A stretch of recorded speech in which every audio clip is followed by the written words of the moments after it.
more, featuring the top, most powerful entrepreneurs and speakers and thought leaders from all around the world as they gather together for this phenomenal event. Join the Black Business Network streaming live into the metaverse, STEM City, USA, Black Multiverse, Pod TV, Roku, Hulu, iHeartRadio, Apple. How many times have you been asked to help someone you didn't even know, a student, a business entrepreneur, or did you ever even ask, where did they end up? That business, that friend, that entrepreneur. Well, just maybe they ended up in a gang, bankrupt, homeless, or worse, dead. Maybe they turned to crime, drugs, and alcohol. Did you ever wonder? Did you destroy their dream, or was your life always so easy? At the Black Business Olympics, we started a movement to help students complete. Give them hope and foster success. Help them to leave their dreams of providing laptops, computers, and up to $5,000 in scholarship funds. Today, we ask you to help a student, a business owner, or an entrepreneur to realize their dreams by sponsoring them, supporting them, and buying from them. Consider this. With $1.6 trillion in our Black community, we only ask for a small donation for our students, our businesses, and our entrepreneurs. And you can change a life today. So I ask you, what are you going to do? Sit on the sideline and watch our students in high school be leaving, miss out on their dreams from lack of resources? Or are you going to donate to the movement and change their future and yours as well? Give us a call today at 919-308-9090. Change their life by investing with action to the Black Business Olympic Fund. The Black Business Olympics, one of the largest business showcases of Black business in the history of the world.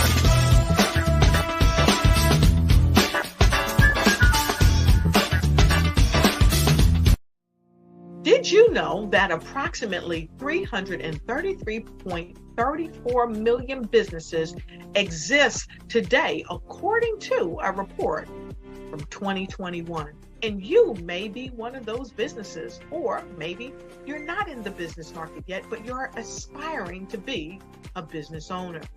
Well, guess what? You're in the right place at the right time. Because let's face it, everything is about timing and opportunity. Hi, my name is Dr. Lotus Richey, and I'm the CEO and founder of the Lotus Richey Coaching and Consulting LLC, along with the Lotus Richey Ignite Show. 15 minutes of success with Dr. Lotus Richey, as well as books to boom your business and bring who you are. And today, I want to bring this amazing message to you about the Black Business Network and the Black Business Olympics. See, the Black Business Network and the Black Business Olympics is designed to help people just like you, that's right, that look like me, to take their business to the next level. Not just in your front yard or your backyard, but globally. The Black Business Network and Black Business Olympics is designed not to just help you survive, but to help you thrive.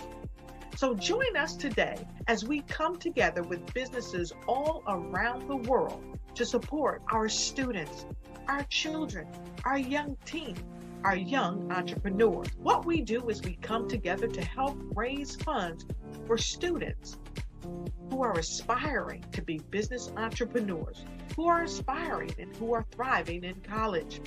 We endow them with a wonderful opportunity to gain scholarship of either a laptop or several thousands of dollars.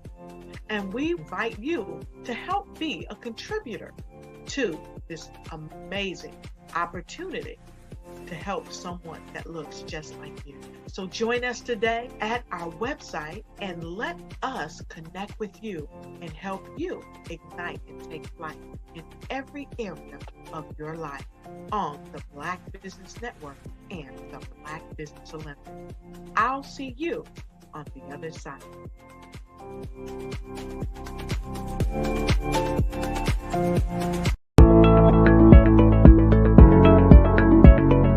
Prepare for what's coming and dominate in economic winter.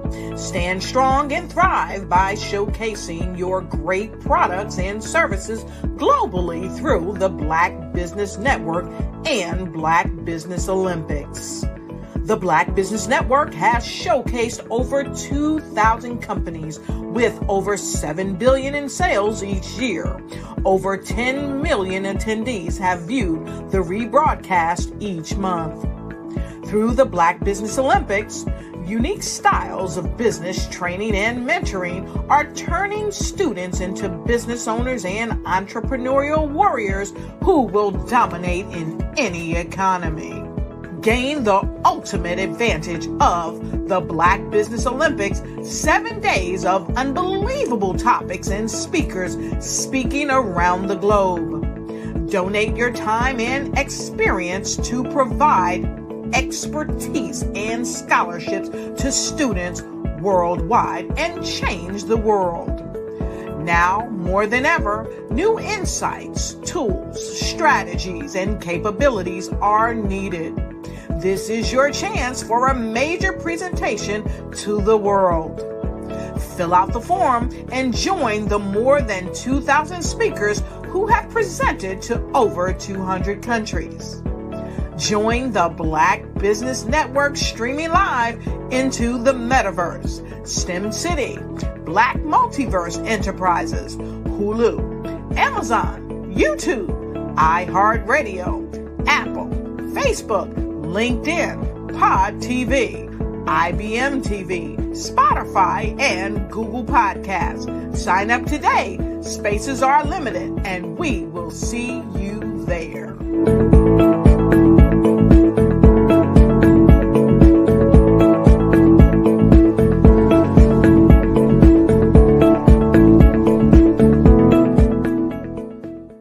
Phenomenal Tanya T. Wise, who is here from the great state of Maryland. Tanya, welcome and thank you for being with us today. Can you indulge our audience a little bit and tell them just a little bit more about who you are and what it is that you do?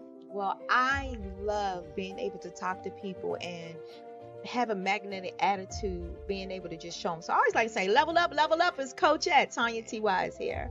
So can you tell our audience, just give them a teaser about what your presentation will be about?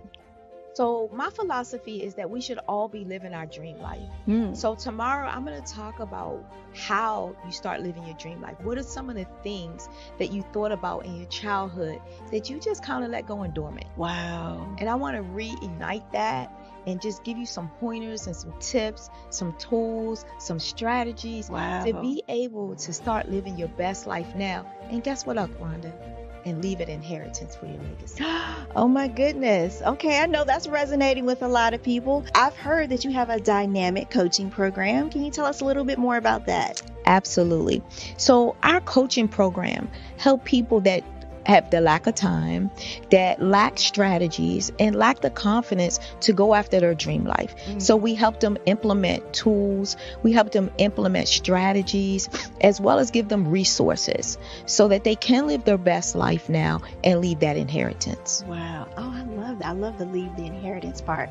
Listen, you are dropping some major nuggets, and I know a lot of what you're saying is resonating with a lot of people, but I think we're all curious. How did you even make this transition into the speaking and coaching arena? What's the story behind this? So I started out in finance, and I realized that a lot of people don't necessarily go after their dream life because of the lack of finances or the education behind finances. But it wasn't until I lost my firstborn, my only son, that life changed for me. And where I was going after it all, living the corporate life, hit my 6-figure income and living in my dream house with my dream man, driving my dream car. I nearly lost it all Wow. when I lost my son. And so I realized it only takes one financial catastrophe that can change your entire life. That's what made me start All New Beginnings. Because no matter what's going on in life, there's a new beginning. And because of that, we develop a program called Wise Minded. My little slogan is, don't just dream it, let's live it. If they want to connect with you or work with you, what is the best ways for them to be able to do that? Well, for my social media guru, you can connect with me on every single social media platform as Tanya T. Wise.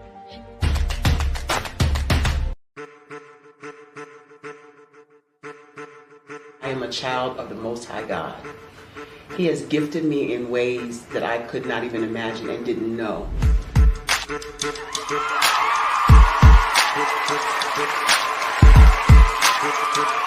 There was a time when I didn't know who I was. I listened to other people tell me who I should be, what I should do. I listened to people telling me that I should be a boutique owner, that I should be a construction manager, that I should be a laborer. Have you ever felt like you should do something else, be something else, go somewhere else, be wherever you wanted to be, and you felt like you were in a box? Anybody in the room? And you couldn't get out? Anybody in the room? And you kept trying to go and you couldn't get out? Anybody in the room? But let me tell you, you need to rock the box. Rock the box.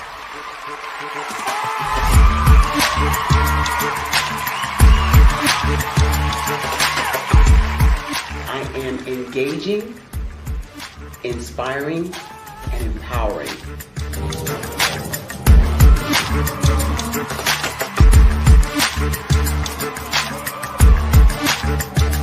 I would give you everything I know. Just by touching you, if I could, by osmosis, give you every single thing I've learned, I've gone through, I know I would.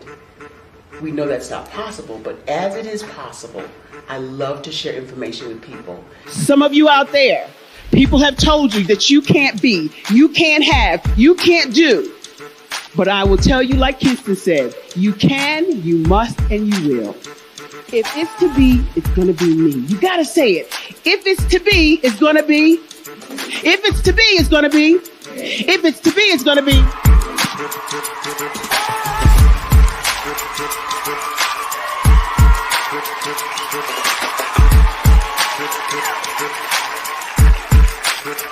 Barbara is because she believed what her mama said about her and not what other people told her.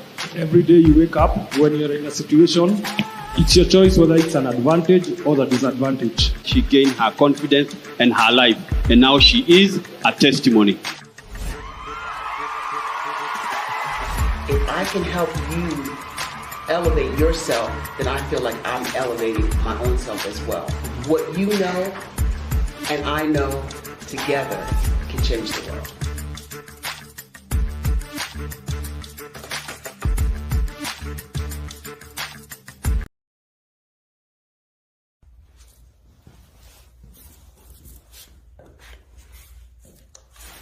How you doing?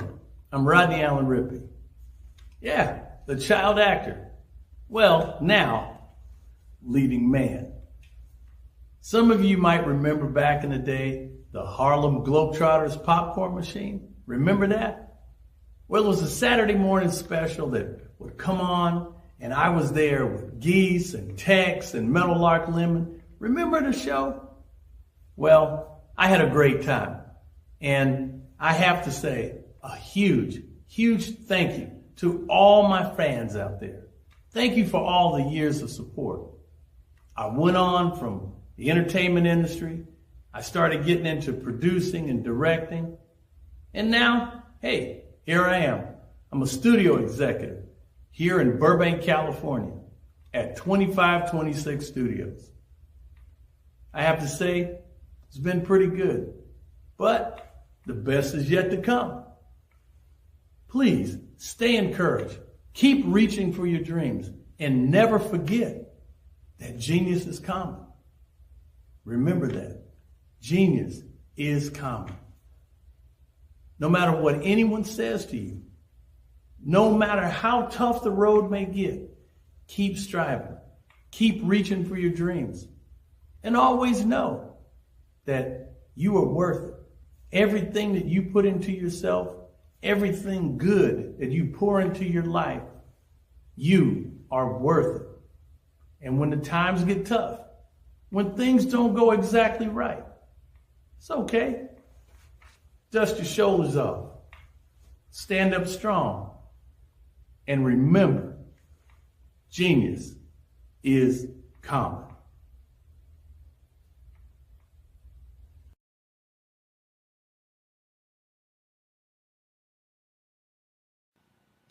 Hello, my name is Kiasi Helm and I'm 14 years old. I think my genius would probably have to be setting goals and achieving them. I say this because ever since I was young, I always wanted to be an author, and at age 11, I ended up achieving this. But not only did I end up becoming an author, I ended up becoming a public speaker, a publisher, a business owner, all these great things. The name of my business is Written by Kids Publishing Company. I decided to start this company because I thought it was important for me to help kids my age express themselves through literacy and just achieve their own goals. Because to me, achieving goals is the best thing in the world to feel. It's you just achieving things and aspirations that you set for yourself. And I know that everybody is capable of this, because even if you don't end up achieving the goal, you still tried your best, and that's the most important thing. And everybody is capable of this because genius is common. Thank you.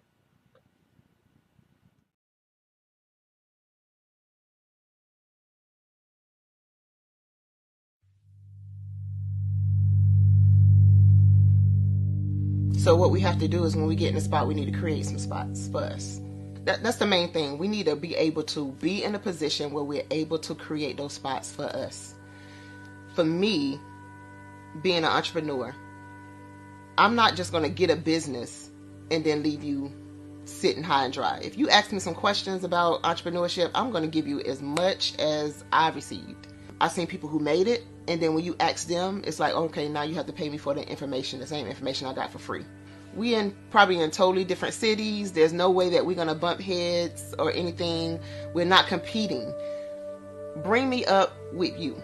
And so I just think that whatever education that I have, then I need to be able to give that to my own as well. So create the spots. You can create the spots when you get there.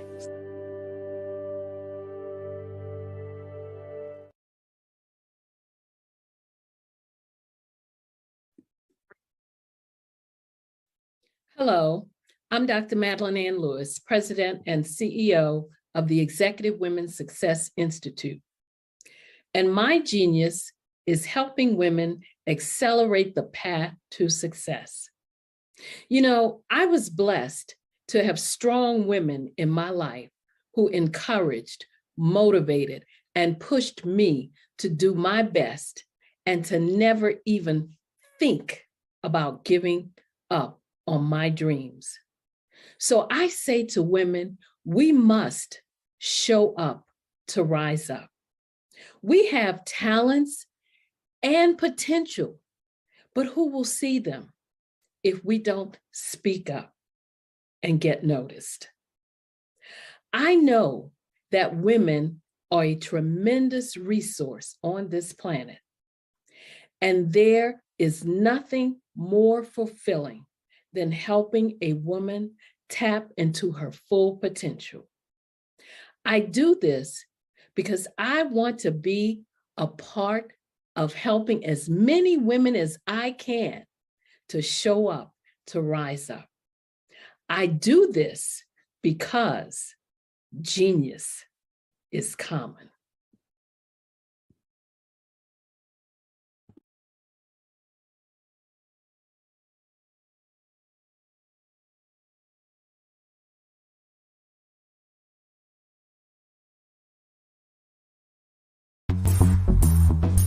Attention all entrepreneurs and companies. Are you looking for reliable and efficient virtual assistants and back office support to help you manage your business tasks? Look no further than Superwoman Business Services. Our team of virtual assistants provides a full range of administrative support services, including operations management, social media marketing, and much more. We also offer website design services to help you create a professional online presence that reflects your unique brand. In addition to administrative support and website design, we offer business development and structuring services to help you grow your business and achieve your goals. We'll work closely with you to identify areas of improvement and develop a customized plan to help you reach your full potential. At Superwoman Business Services, we understand that running a business can be overwhelming and time-consuming. That's why we're here to help you fly high and achieve success. Our virtual assistants are highly skilled, experienced, and dedicated to providing you with the support you need to thrive. Come fly with us and take your business to new heights. Let us help you become the superhero entrepreneur you are meant to be.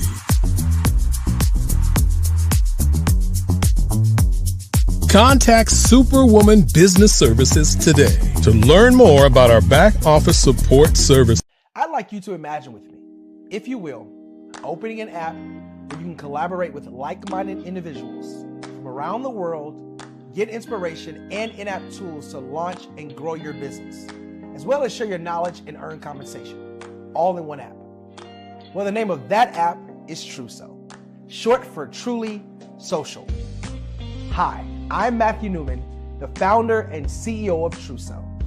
A new concept in social media, Truso is designed from the ground up to be a platform that's both social and empowering for all its users. How exactly do we do that? I'm glad you asked. First, Truso brings the world together via video. Psychologists assert that video provides a significantly more effective connection than audio only. When you enter a community on Truso, you're face-to-face. Second, on Truso, you don't have to have 1 million followers to monetize. Our business model allows all hosts and moderators to monetize, no matter the size of your following, by 1, producing fee-based content, and 2, inviting others to join the platform as subscribers. Even more, Truso has an in-app resource library with over 100 free resources, forms, and documents to help you build your brand and grow your business. Third, Truso is inclusive. The deaf and hard of hearing communities make up 360 million people worldwide. Unlike audio-only apps, Truso embraces this community, providing a networking platform that allows them to participate via video and closed captioning. We even have a deaf and hard of hearing foundation in the works as well. Fourth, Truso is both social and safe. We refer to Truso as a virtual extension of the beauty shop, barbershop, and brainchild of the community. A place where there's laughter, along with wisdom, growth-oriented conversation, and genuine connections in a safe space.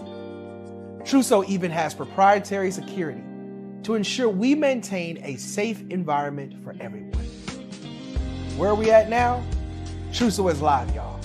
We've launched in beta and we're acquiring users daily. We have an incredible development and marketing team, plus amazing celebrity influencers at the table, helping us spread the word around the globe, beginning within the African diaspora and beyond by creating a safe space for growth, connection, and collaboration. We're truly excited about Truso. We've created something special for which there is a global market. And we invite you to embark on this journey with us as a shareholder. The future for Truso is truly bright. Join us and let's go there together.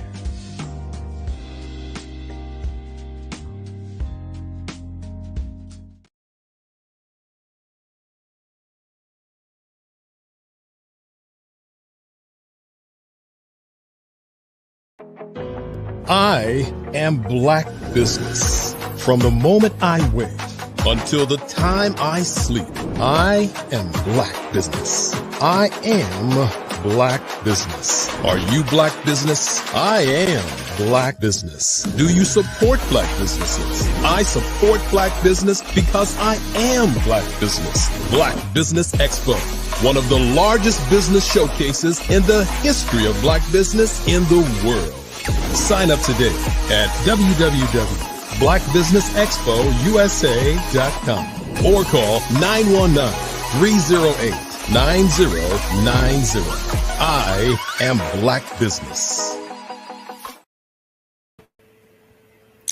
Good morning, good morning, good morning, good morning, business owners, entrepreneurs, thought leaders, and corporations. Welcome to the Black Business Network. My name is Eartha Watts Hicks. I'm an award-winning author, publisher, PR writer, and affiliate for blackpr.com. And I am your business moderator this morning on the Black Business Network. The Black Business Network is a 24-hour business network showcasing Black businesses, business owners, entrepreneurs, and thought leaders worldwide. We have speakers from North Carolina, London, Singapore, Africa, Japan, cities all over the United States. The Black Business Network is a global community sharing its business knowledge to empower, inspire, and educate businesses about business. Our first speaker this morning is William Jackson. William Jackson, welcome. How are you this morning? I'm doing wonderful. How are you? I'm doing wonderful as well. Please tell us a little about yourself. Well, I am a previous 33-year educator. My background, I'm a graduate of South Carolina State University. Go Bulldogs. Yes, that's right. I'm also the CEO of My Quest to Teach, which is my brand and my business. My wife and I, Aida, we are virtual reality educators. We're certified to teach VR education and also STEAM. Now, if you're not familiar with STEAM, it's science, technology, engineering, arts, math, combined with AI, VR, and immersive environments. That's just a little bit about myself and what we do. That's wonderful. That's wonderful. And what compelled you to launch this brand, this so important brand? And how are you doing it? What led you to do it? Well, interesting enough, it's an interesting story. I started off as a health and physical education teacher, and I taught PE for 15 years here in Florida. We are in Jacksonville, Florida. And just understanding and learning the dynamics of the changes of technology to come in the future. We were inspired, both of us, my wife and I were inspired by our parents as well, particularly our moms that were involved in technology. My mom was a business teacher in Camden, New Jersey at Camden High School. And through the different areas of progression of technology, she taught me, my brother, my sister, how valuable understanding how tech is going to influence not just education, but the business world as well. And this journey, led me down the path of going into education. I'm a fourth generation educator, and just learning the dynamics of how to engage youth, teens, and young adults, how to prepare adults for career changes. And during that growth and development, we learned that, it wasn't just a matter of social media. Thousands of people, 100,000 people are on social media, but it extends beyond that. For Black businesses, it's very important that we are visual no matter where we go, whether it's in person or whether it's virtual. And understanding that concept and growing from STEM and STEAM, my wife being an artist and an author as well, we put together a mindset that we're going to build a company together, and we're going to share our knowledge with Black business owners and others as well to teach them about the metaverse, how to use the metaverse, how to use AI, how to use different areas of tech to build their business, but also broaden their brand, not just locally where they are, but nationally and internationally. So it's been going pretty good. We're very happy. We are currently here in Maryland at a conference called WordCamp, talking about these very same subjects.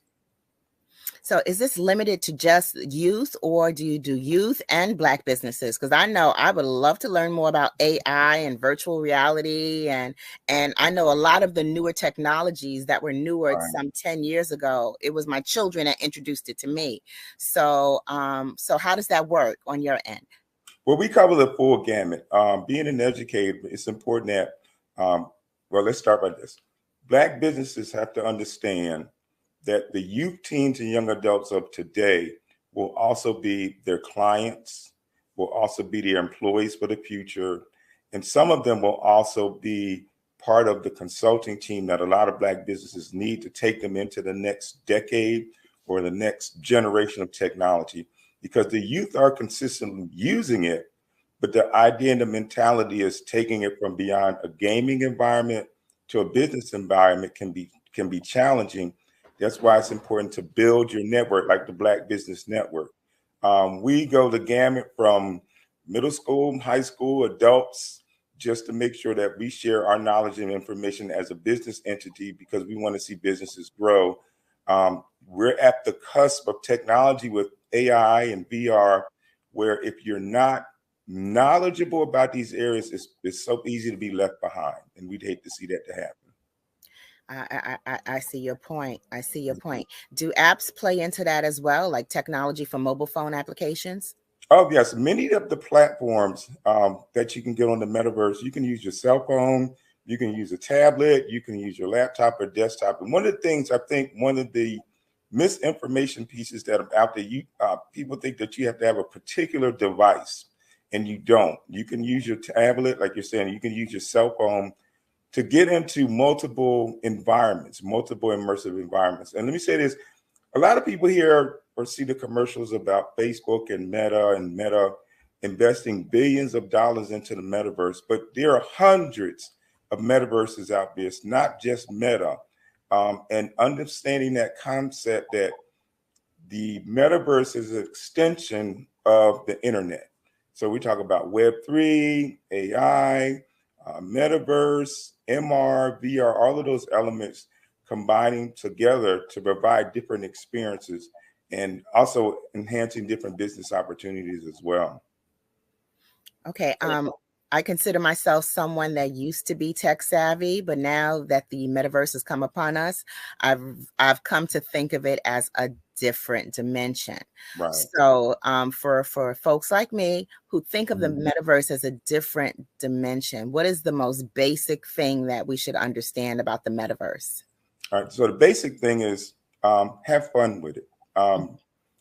That's what I say, coming from an education background and a business as well. Learn in the manner that's best suited for you. There are people that love watching YouTube videos. Watch as many YouTube videos as you would like. Read books about the metaverse. Choose the path where you're going to decide you're going to take your business down, what path, but also be strategic.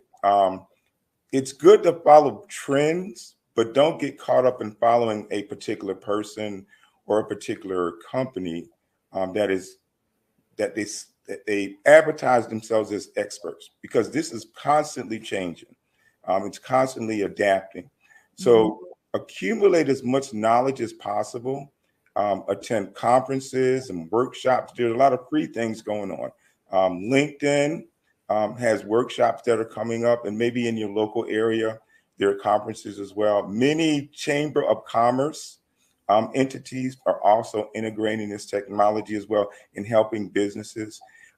If someone is really passionate and inspired to learn and adapt and want to teach others about the metaverse and AI, form a coalition in your community. Check your public library, because there are a lot of resources that are out there. You just, like with anything, you have to be strategic and look at where you want to get the information from, and listen to what's being presented and understand how you can apply it to what you want to be successful in. Now, I notice as a small business person that advances in technology, they're only going to continue to advance, continue to grow, to continue to get become more difficult.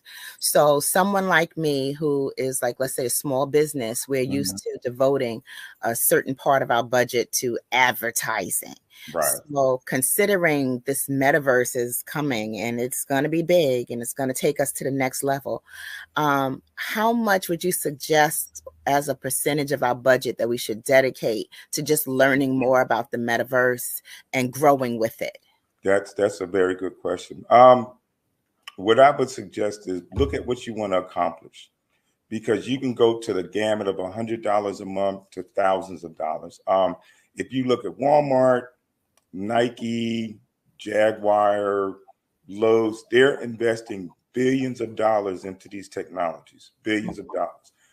But as a small business owner, you're looking at how you can broaden your reach in your business. And it's just a matter of finding a platform that you're interested in, finding a team that you can work with that matches your goals, and finding the time during your normal business timeline that you're working on to figure out how you can connect. So I'll give you a perfect example. My wife and I, as VR instructors, we use a platform called Engage and Victory XR. So being certified, we can bring people into those environments that we've created, and we can teach classes, we can have demonstrations. The engagement is immersive, so everyone comes in as an avatar. So to start off with, I would suggest go to Ready Player Me or readyplayer.me. Learn how to create your avatar and have fun with it. Your avatar is a digital representation of who you are. So you're going to create every aspect about your avatar, your hair, your skin complexion, your eyes, even down to your nails on your hands, your clothes, your feet, and create several avatars, because that'll allow you to practice. The first avatar that I would suggest is a business avatar, because more and more companies, because their employees are remote, are being brought into metaverse sites as opposed to Zoom. So think of the metaverse as a Zoom on steroids, as my wife likes to say. And you're coming into this environment as an avatar. You don't have to use an Oculus. You can use your laptop, your keyboard command like a video game, and you can walk around in the environment with other people. You can talk with them, you can share information, and that's key and important, because the same attitude that you would have in the real world as a business owner, you would have in a virtual world as well, because you're talking with people, you're sharing information, you're exchanging ideas, and you plan to make sure that you promote your brand in a professional way. The second avatar, your first avatar, I'm sorry, is a business avatar. Second avatar is casual, because you may go to a networking event in the metaverse.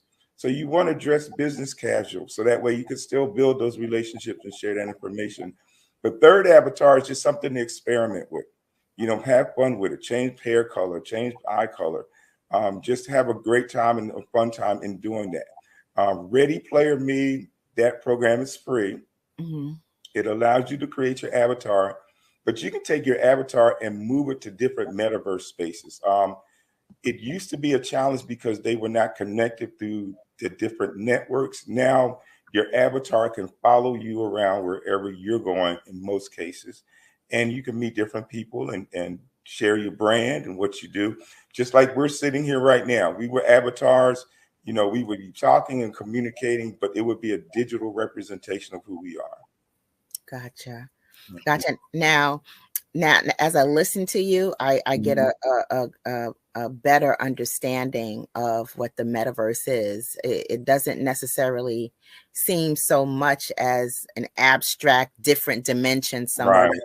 It's starting to remind me more of like a cross between, or a hybrid between, a Zoom and The Sims. Exactly. So I get a sense of it now. I remember, now I'm going to go way back with this one. Okay. I remember when the internet was brand new, we were all watching the Ricky Lake show, who was always pointing us to AOL to follow her and her show for more information about the show. So she was like, join AOL. So, half of us didn't have computers. So her always, mentioning AOL and the Ricky Lake show on AOL that gave us an understanding that there was something coming, and we knew that the Ricky Lake show was one to watch. Right. So now that we're going into the metaverse, what companies should we be paying attention to know or to learn how to do what they do, or to get like an example of how we would like to do things for ourselves? Well, one of the things I like to say is our brand. My brand is My Quest to Teach, and my wife's brand is Love Built Life. So most of the things that we're involved in and we're engaged in deal with alternative technologies and blending them together. For example, you may have a website, and the future goal of companies is to make their websites immersive. So you're not just going to a website and you're scrolling through and you're getting information. You are actually in the website as an avatar communicating with AI.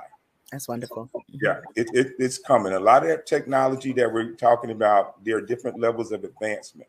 The other way is, a lot of people shop online with their phones. They type in what they want and they search.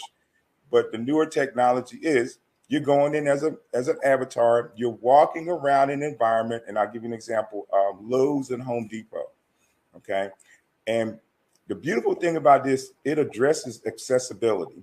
So if you're not mobile, or if you're challenged by accessibility or mobility issues, as an avatar, you can walk around Lowe's or you can walk around Home Depot and shop and pick out items that you want to purchase.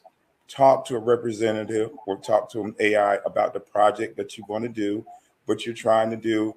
And these environments, as I said before, these companies are putting billions of dollars into these environments because they want to be engaged. They want people to come into the environments and they want them to see, hey, this is what's happening. This is what's going on. How can I better provide service to people that are coming in there?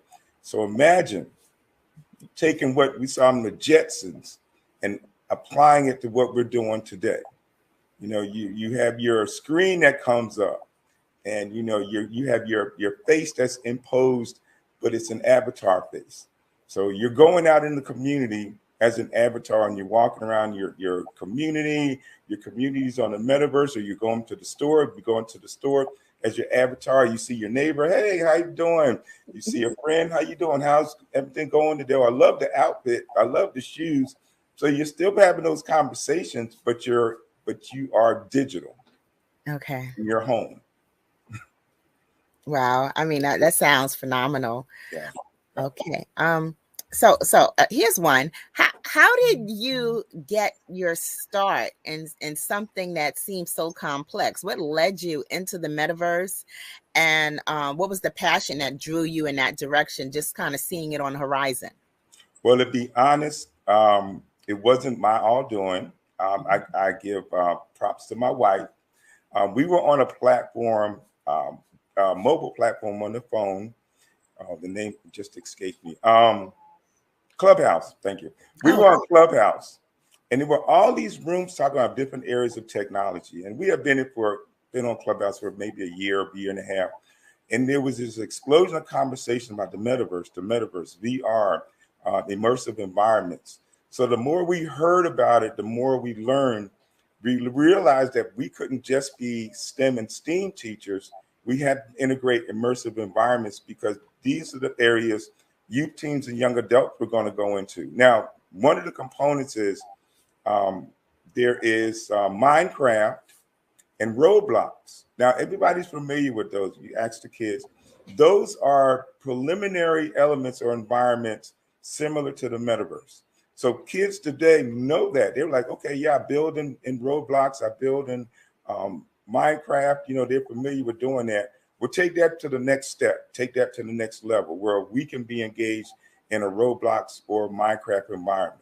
So taking that and having the mindset of how can business apply this to grow their business, to maximize their brands. Well, you address it as you can do business in the metaverse. You can make money in the metaverse. Now, when I say that, a lot of people's ears perk up. So don't think that you're going to be an instant millionaire. It doesn't work that way. You have to take your brand and provide, as with any business, a service or a resource that people need. And one of the beautiful things about the metaverse, it does serve the needs of those with accessibility issues. If you are hospital bound or homebound or wheelchair bound or have some mobility challenges, the metaverse may be an alternative for you to be able to still get out in your community, be engaged in your community. We were in an environment, AltSpace VR, before it was shut down, where we actually attended church in the metaverse. So every Sunday we would, have our avatars ready, dressed to the nines and everything, and attend church.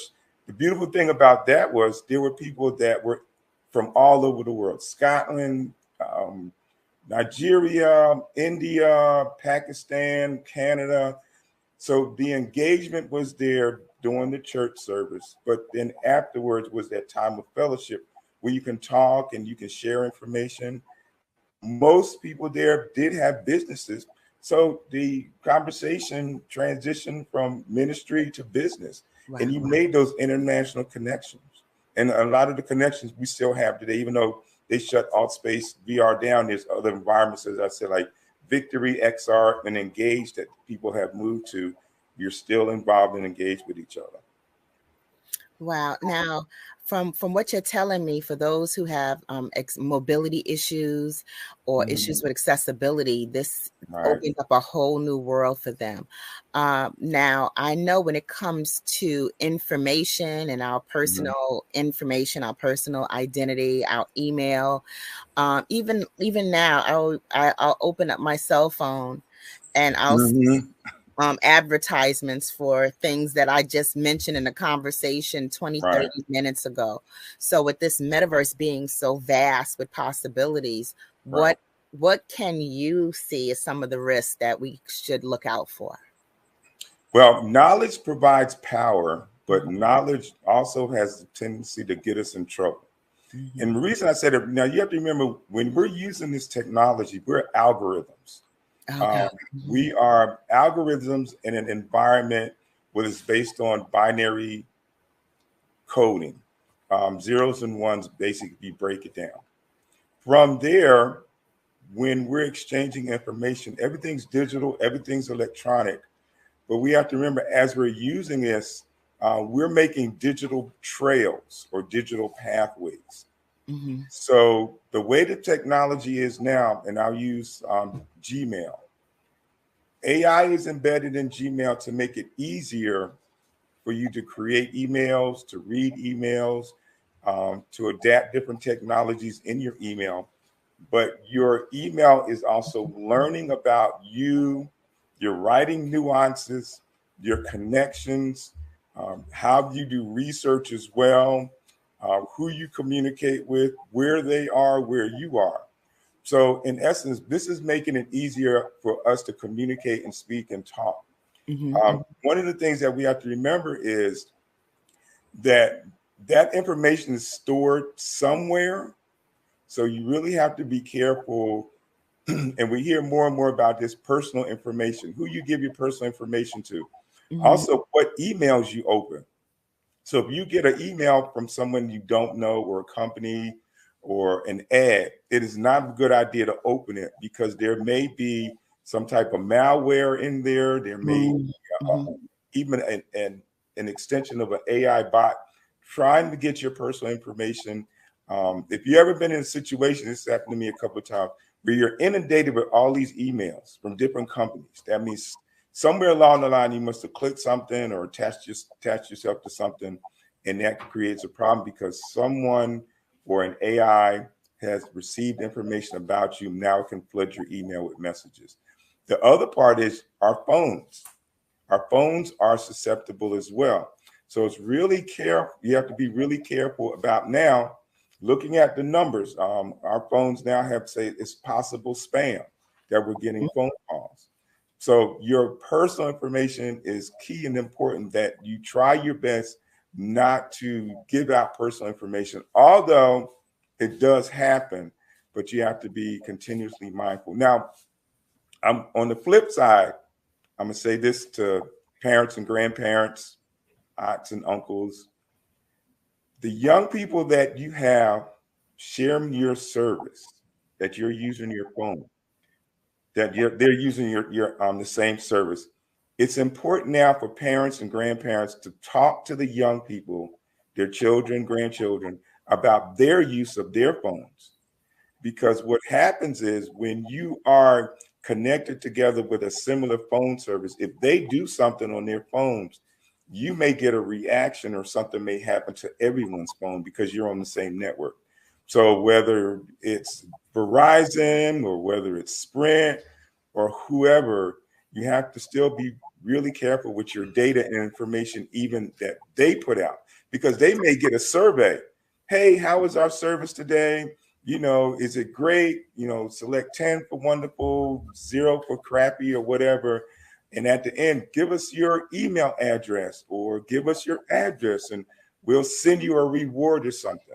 And in kids' minds and young adults' minds, they're like, oh, I'm going to get a reward. All I got to do is fill out a survey, not knowing that they're collecting personal information and you may start getting all kind of ads, all kind of information based on whatever, you know, that can disrupt your service. Wow. Now, I know you've already recommended Ready Player Me. Yes. Okay. What other programs would you recommend for starters? For starters, I would say look into programs like Victory XR. Now, Victory XR started out with education. Now it's branching into businesses because you have Apple, you have Walmart, you have Coca-Cola, you have BMW, you have Kia, and other businesses growing their platforms on Victory XR.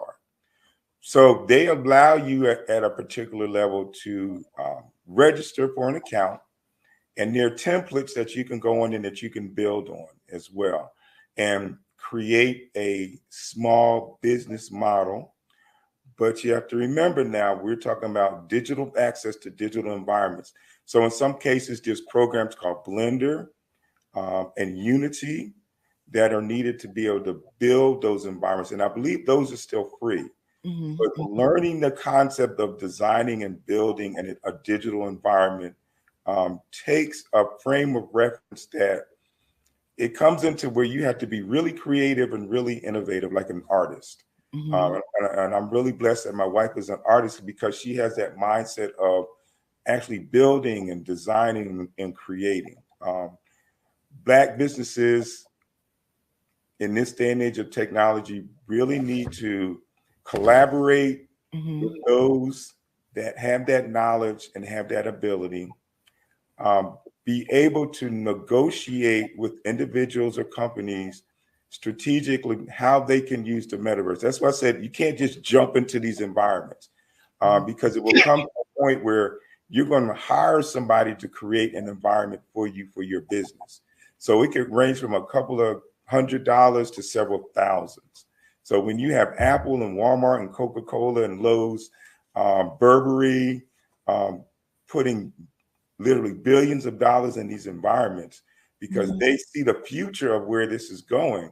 But we as Black business owners, we are going to utilize it for the basic needs of what we want to do to have, you know, to maintain our business. And I think I said this before, but it is important for Black businesses to be visual. Mm-hmm. That means people have to see you. Don't always rely on social media. There's ways to have your business visual. Donate your time at a school and go talk to elementary, middle school, and high school students about being a business owner, being a Black business owner. If you're not a member of your local Chamber of Commerce, you know, check into being a member of the Chamber of Commerce, not just the Black Chamber of Commerce, but the Hispanic Chamber of Commerce, or whatever ones that are in your community, because we live in a global economy.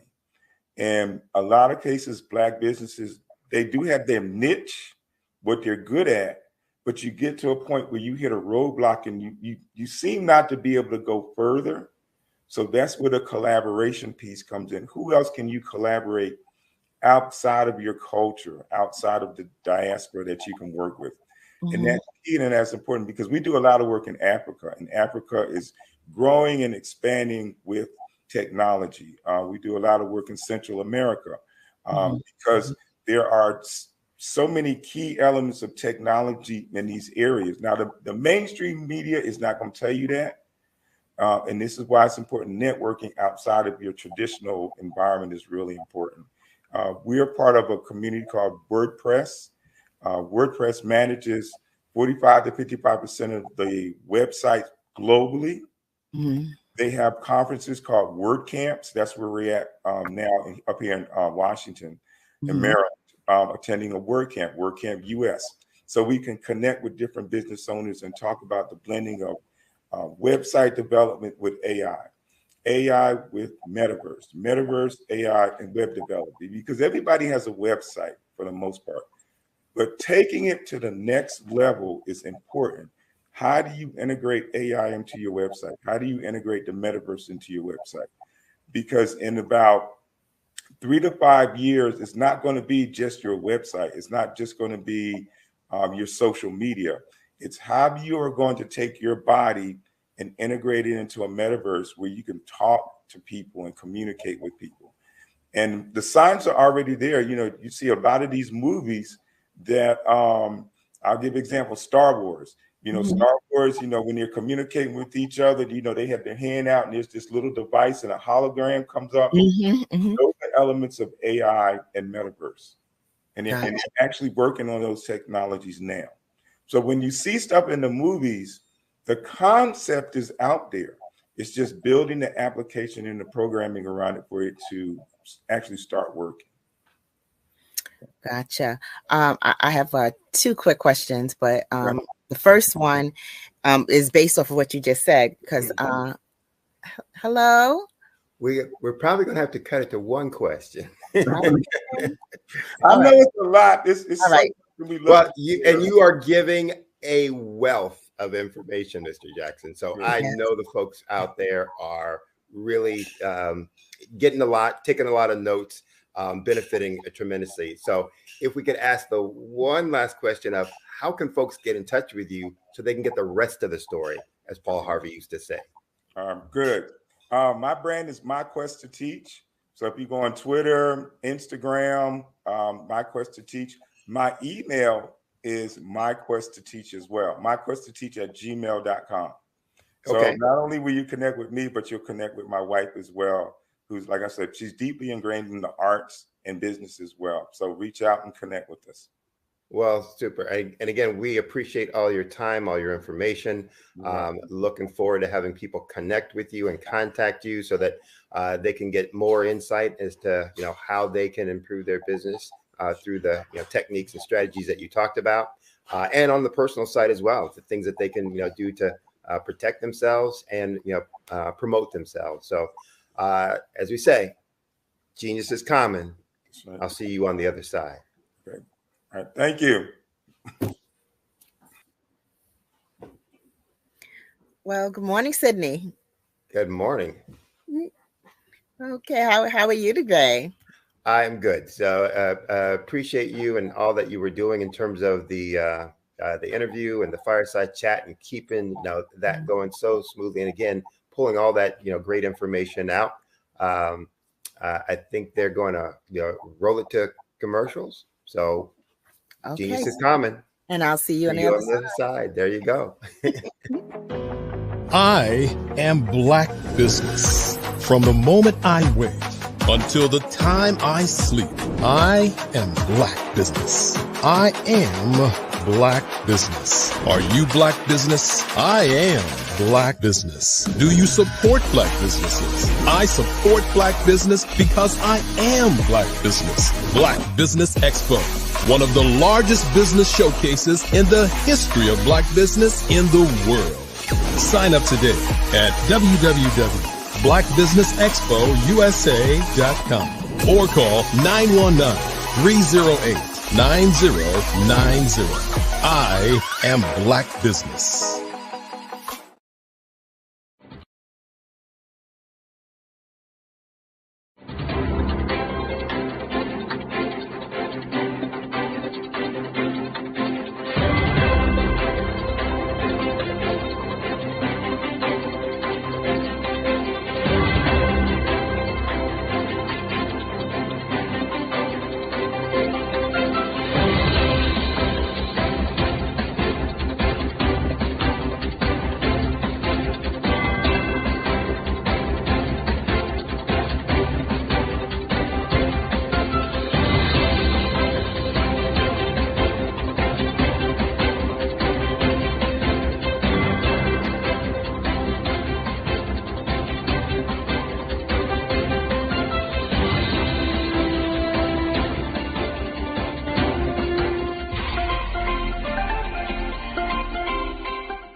Dr. Eric Kelly III and a host of phenomenal speakers from all around the globe for this 7-day virtual event that you don't want to miss.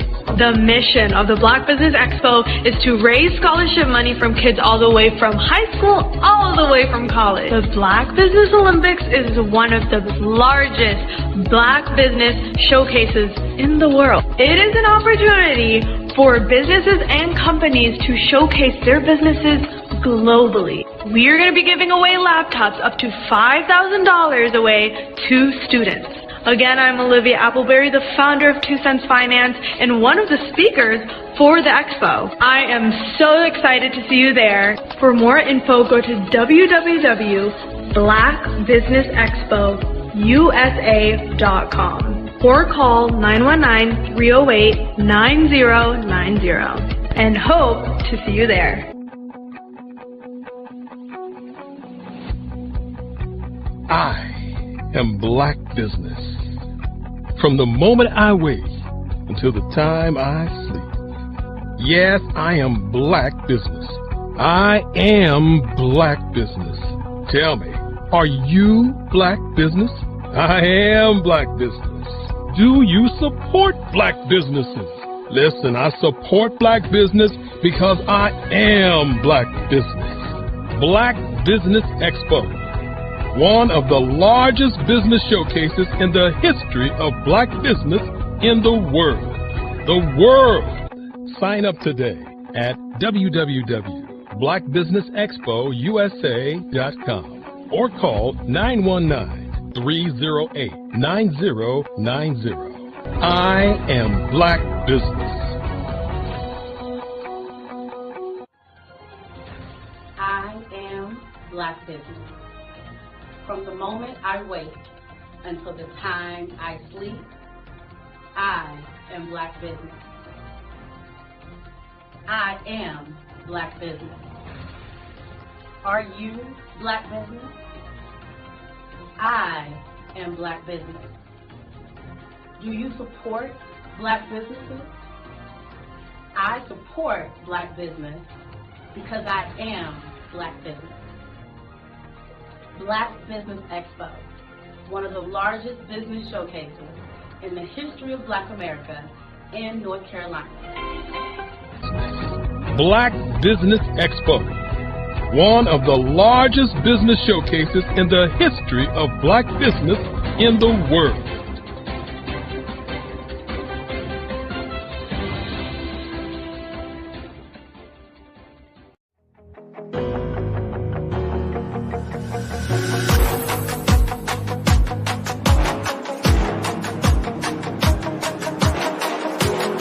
Over the past few years, we've seen the growth of existing and new initiatives focused on financial inclusion, building global networks, and reducing the wealth gap in response to the idea there's not enough seats at the table.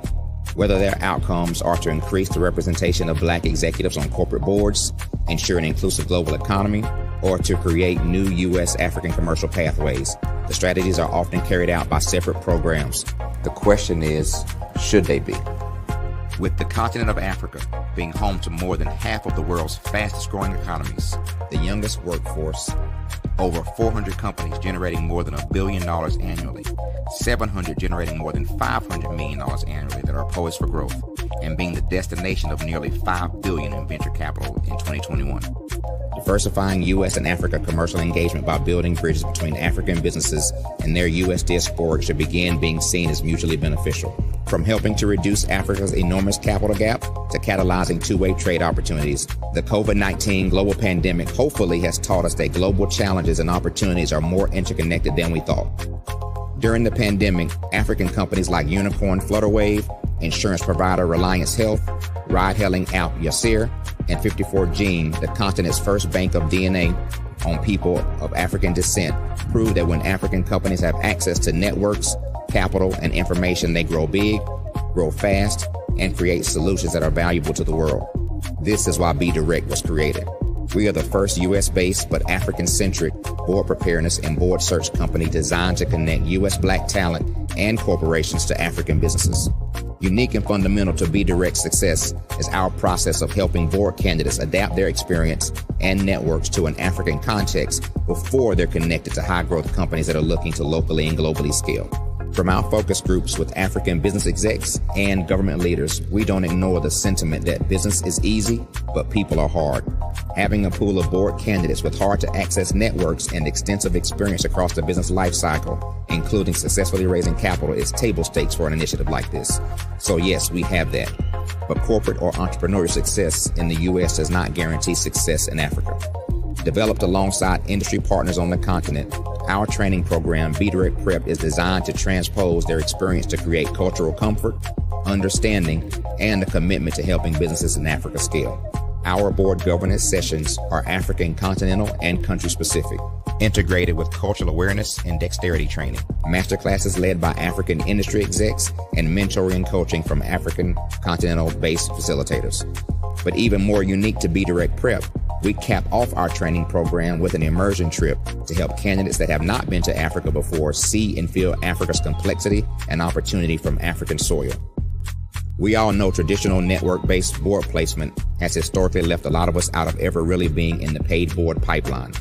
Our strategy supports the work of many great organizations that are successfully filling seats at U.S. board tables by creating more tables for those that are still left on the sideline. It's time to start seeing the role and value of U.S. Black talent and businesses on the continent of Africa differently. Old perceptions and habits limit economic inclusion. Let's transition Black talent and the African businesses they will support from the periphery of the global economy to its core. Living in a global lockdown, we all know now how fast local and global economies can change, and see the value of having businesses that hire, strengthen local value chains, and even grow globally. Status quo in any form holds back progress. We must democratize U.S.-Africa commercial engagement by socially and economically connecting cultures that have long been disconnected. It's time for Africa's U.S. diaspora to redefine their global value by helping African businesses scale continentally and globally.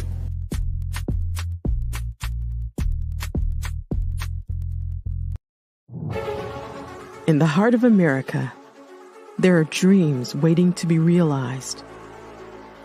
Dreams of owning a home, creating a haven for families, and building a future.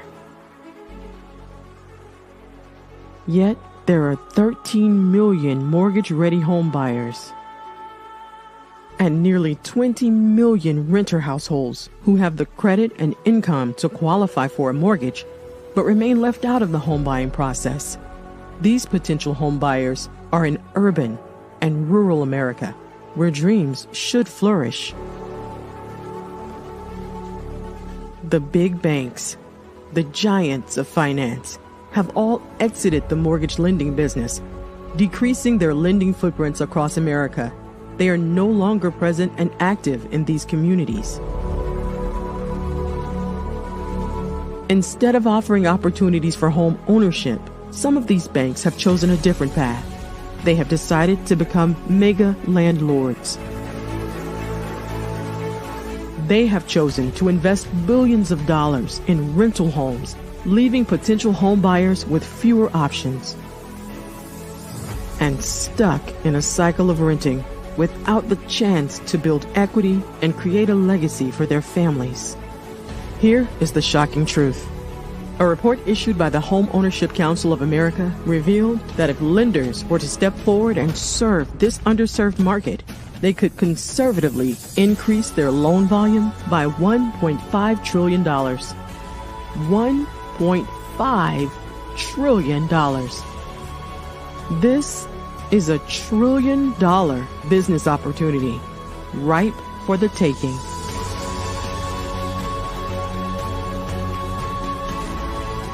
That's why I Have a Dream Home is here.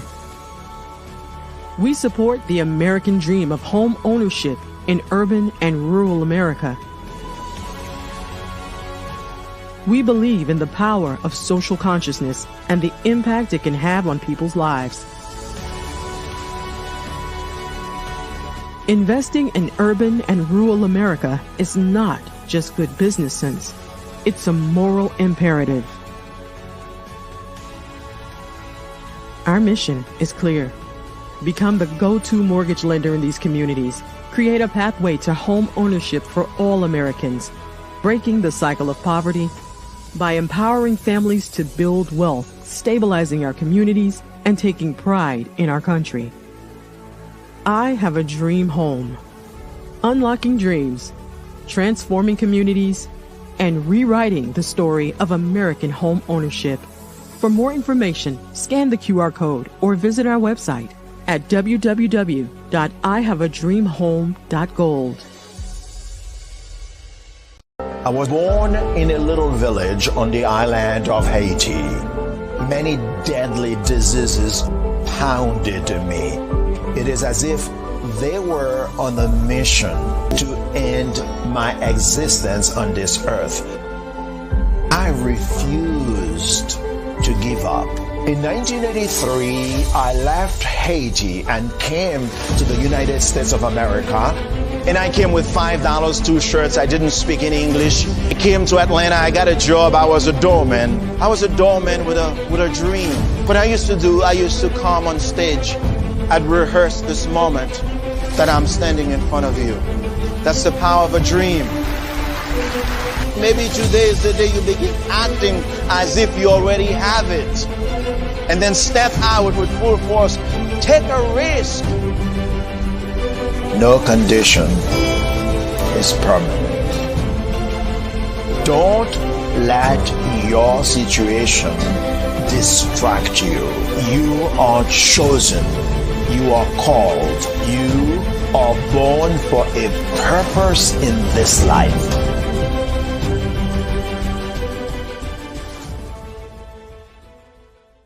I'm Ramon Ray, founder of Smart Hustle Magazine and smallbiztechnology.com.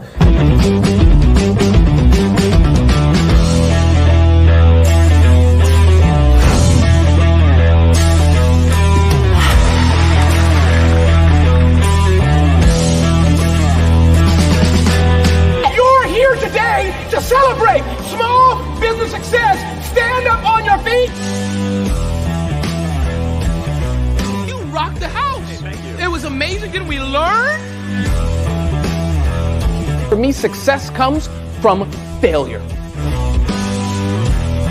One thing not to do is shake somebody's hand like this.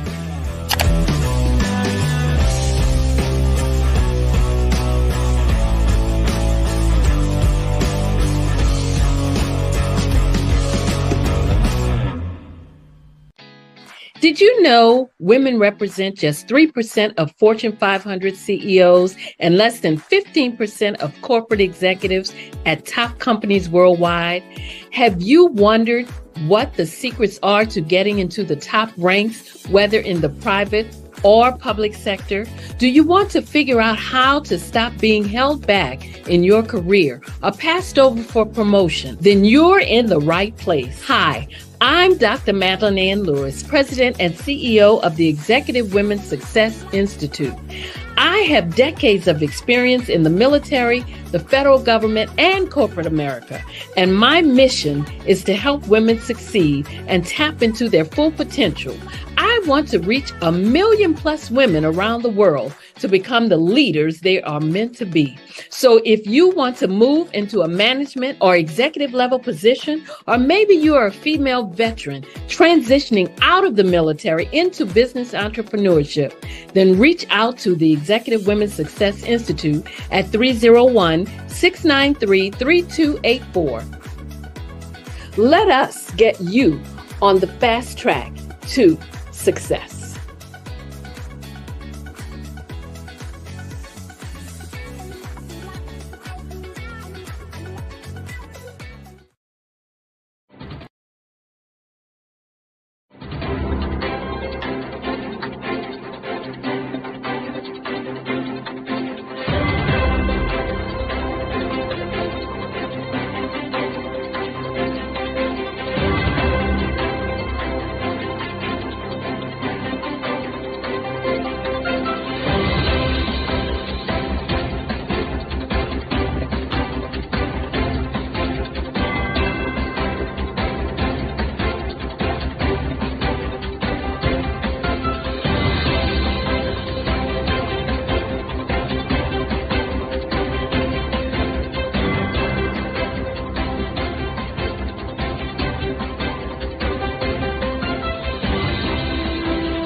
Dr. Eric Kelly III and a host of phenomenal speakers from all around the globe for this 7-day virtual event that you don't want to miss. The mission of the Black Business Expo is to raise scholarship money from kids all the way from high school, all the way from college. The Black Business Olympics is one of the largest Black business showcases in the world. It is an opportunity for businesses and companies to showcase their businesses globally. We are going to be giving away laptops up to $5,000 away to students. Do you support Black businesses? Listen, I support Black business because I am Black business.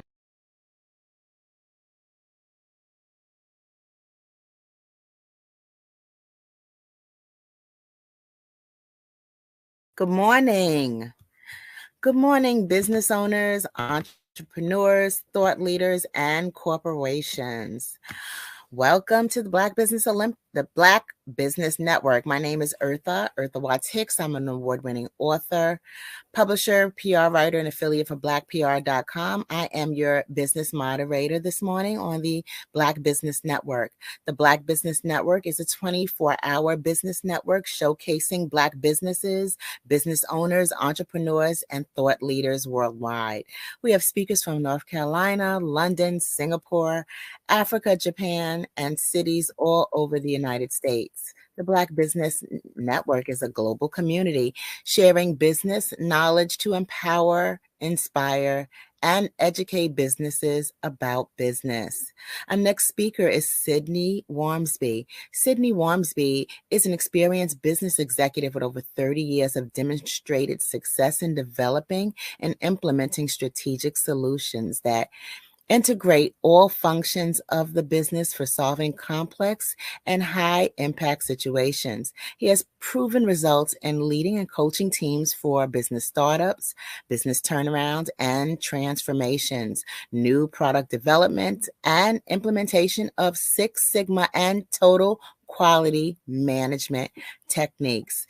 Good morning, and help me welcome Mr. Sydney Wormsby. Welcome, Sydney. Thank you. Thank you. Thank you for having me. Oh, you're very How welcome. are you this morning? I'm great. Genius is coming, and I'll see you on the other side. Okay. Thank you. You're welcome. So good morning to those out there, depending on where you are tuning in from. Good morning, good afternoon, good evening, good day. First, I want to thank you for the privilege of being able to speak with you today. And I truly, truly appreciate you being generous with your time to listen to the information that I plan to share. As Eartha said, my name is Sydney Wormsby. I'm a business growth and improvement guide. I am the founder and owner of two companies, Strategic Solutions and Uertus a Decus. Uertus a Decus is Latin. That stands for excellence and distinction. We are a small business, mid-sized business consulting practice and firm. We provide solutions with results, and that's to small and mid-sized businesses.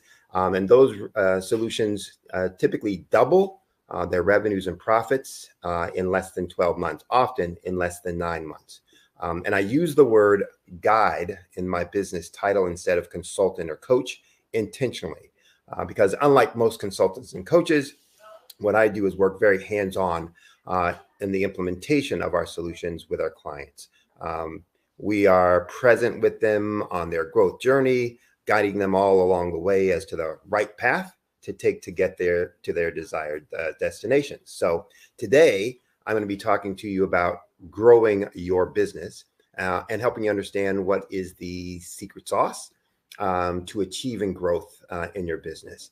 And here's what I plan to cover, today. And it's if you're going to ask first, who is this for? If you are a business owner who is just trying to figure out how to grow your business, you've tried some things, maybe they haven't worked, then this is going to be for you.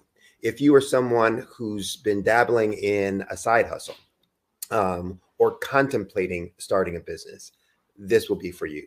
If you're someone who has hired coaches and consultants in the past to help you grow the business and nothing has changed, this is for you. So we're going to talk about growth in a lot of aspects. We're going to talk about what is growth, why it's important for the business. We're going to talk about the 5 things that drive growth, the 5 categories of activities that drive growth. And I want to be clear and specific. There are only 5 areas where all growth for all businesses, regardless of industry or segment, regardless of stage or phase of the business, all growth will come from these 5 categories. And I will try to provide a few specific strategies and tactics that you can use to generate explosive growth in your business. Now, it's 40 minutes, 45 minutes tops that I'll have to be able to talk with you. I won't be able to cover everything. My intention won't be able to cover everything. It's really to give you some insight, some indication, a couple of simple examples that make the point of things that you can do, and maybe to stimulate your thinking, so that you can open up to new ideas and new things that you can do, new actions that you can take or pursue for your business. So let's get started. And some may be asking the question, one, are the things that he's going to talk about, are they relevant? Do they work? How complicated are they going to be? Most of these are pretty straightforward and simple.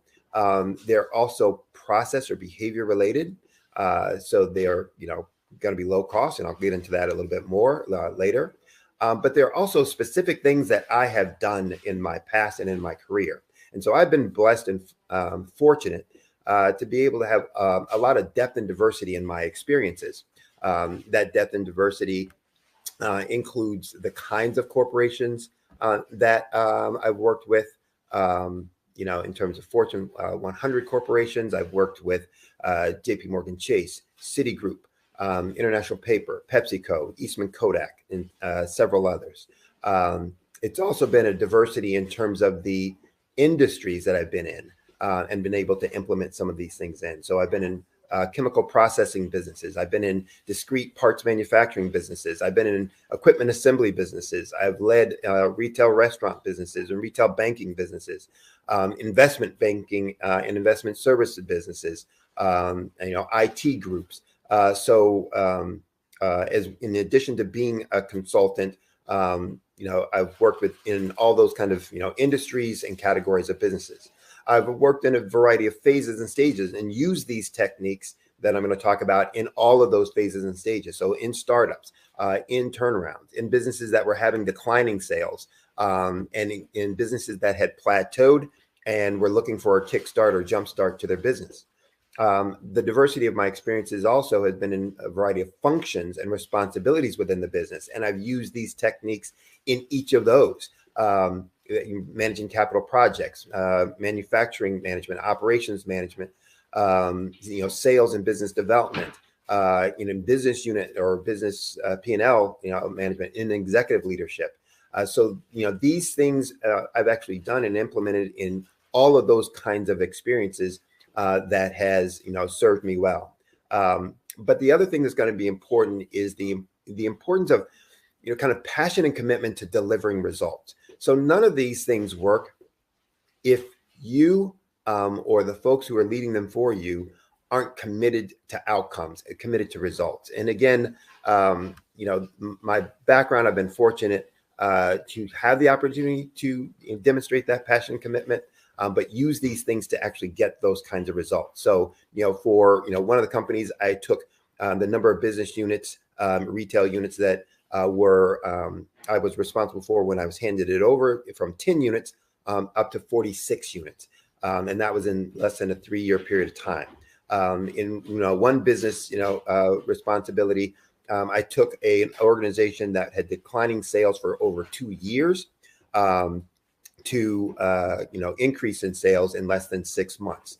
For one of the banking businesses that I was responsible for, grew sales and profits that were at 2 times what the rest of the business was doing. So I say that not to toot my own horn or to brag or be braggadocious, but to really say These things work. And, from that perspective, I know business, I understand business, and, from all different perspectives. I know each of the functions or aspects of businesses and how they impact other functions of the business. And I know what makes a business grow. And because I know business, I know and understand your business because I know the business of business. So I've used these things, and I'm going to be, consistent in kind of showing you ways that, you can implement those and get results within your organization. So let's get started. What is growth and why is it important for your business? When I teach students, at the university level, and when I start working with business owners, one of the questions I always ask them is, what's the objective of business? And for most folks, the response is something around the category of money. It is something like, the objective of business is to make money, or to take care of my family, or to make enough profit, so that I can, do X, Y, and Z with, or to sell more stuff, or any of those kinds of things. But I always have to quickly tell them that's wrong. The objective of business is not to make money or to make more money. The objective of business is clear and simple. It's to meet the needs of a customer or client. That's it. Now, if that's the objective of business, then money becomes one of the ways that we measure how well we're doing that. So the objective of business is to meet the needs of a customer or client, to solve a problem of a customer or client. How well we are doing that really is measured then by revenue, because the more revenue that we have is indicative of the fact that we are solving that problem more impactfully for our clients, or for our customer base, for our target market. How long we'll be able to serve those clients is really about profit, because the more cash we have on hand, the more profit that we generate, the more customers we'll be able to handle and serve, and the longer we'll be able to serve them. So revenue and profit, or money to the business, are ways of measuring how well and how long and how many customers we'll be able to serve. And that is different than having money being the objective of business. So our customers, or target market, always has one or two problems, or the cliche word now is pain points. One or of two problems or pain points that they are dealing with and that they are focused on. It's either some problem they have that they don't want, or some benefit that they want that they don't have. And I'll repeat that again.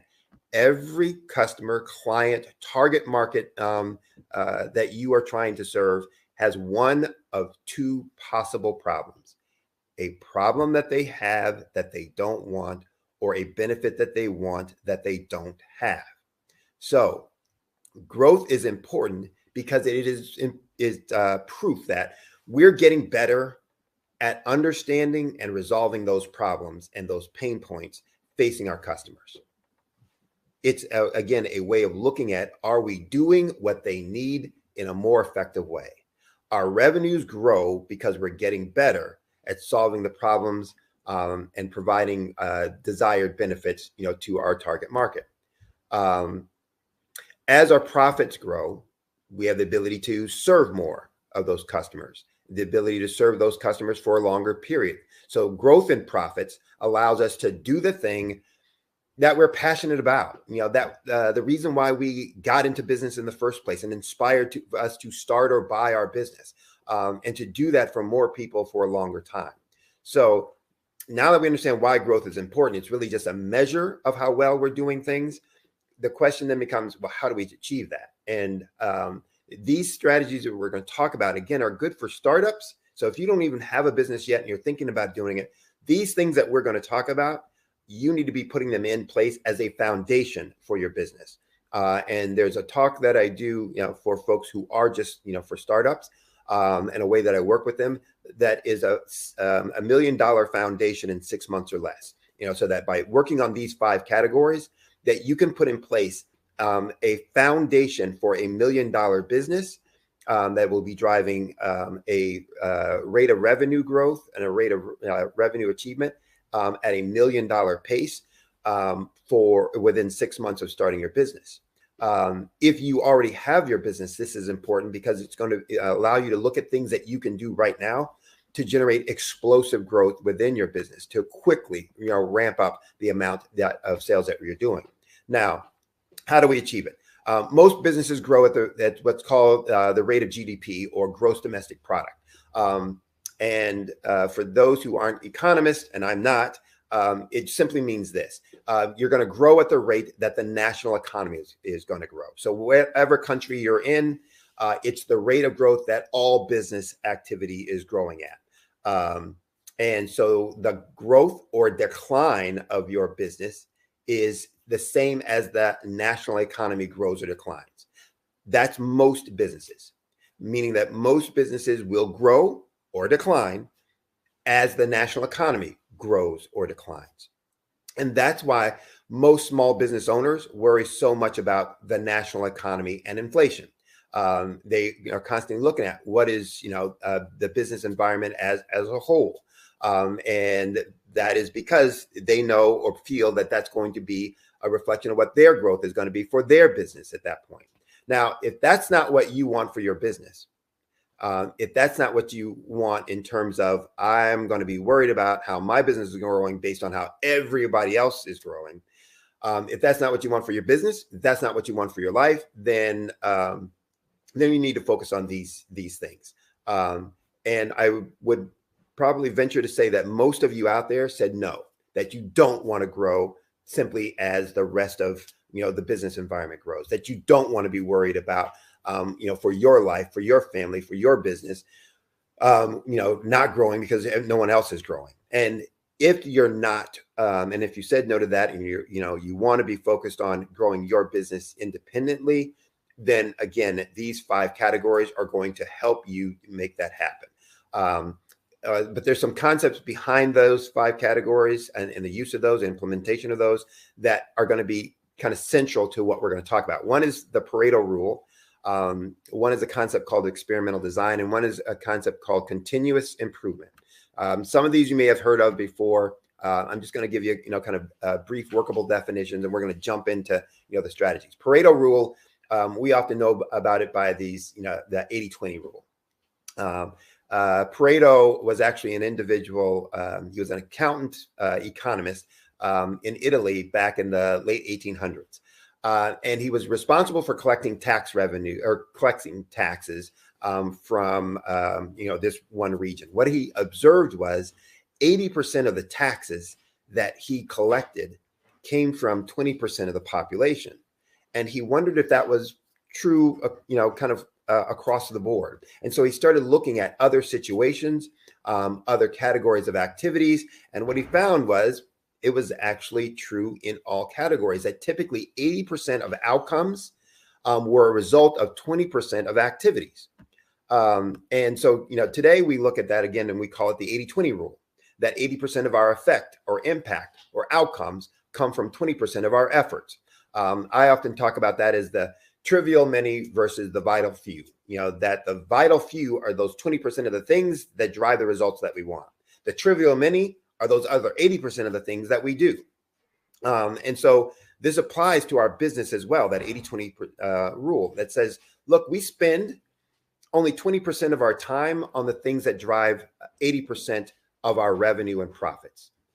I will say that again. We spend 20% of our time on things that drive 80% of our revenue and profits, which the converse then must be true, that we spend 80% of our time that brings only 20% of our revenue or profits.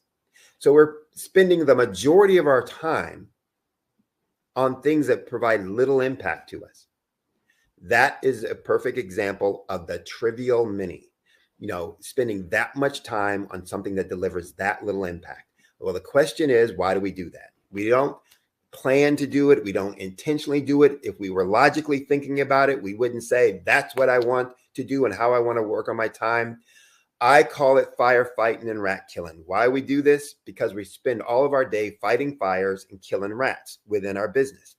firefighting and rat killing are those activities that seem important, that may be important, but soak up our time. Sometimes it's because we think nobody can do it as well as us.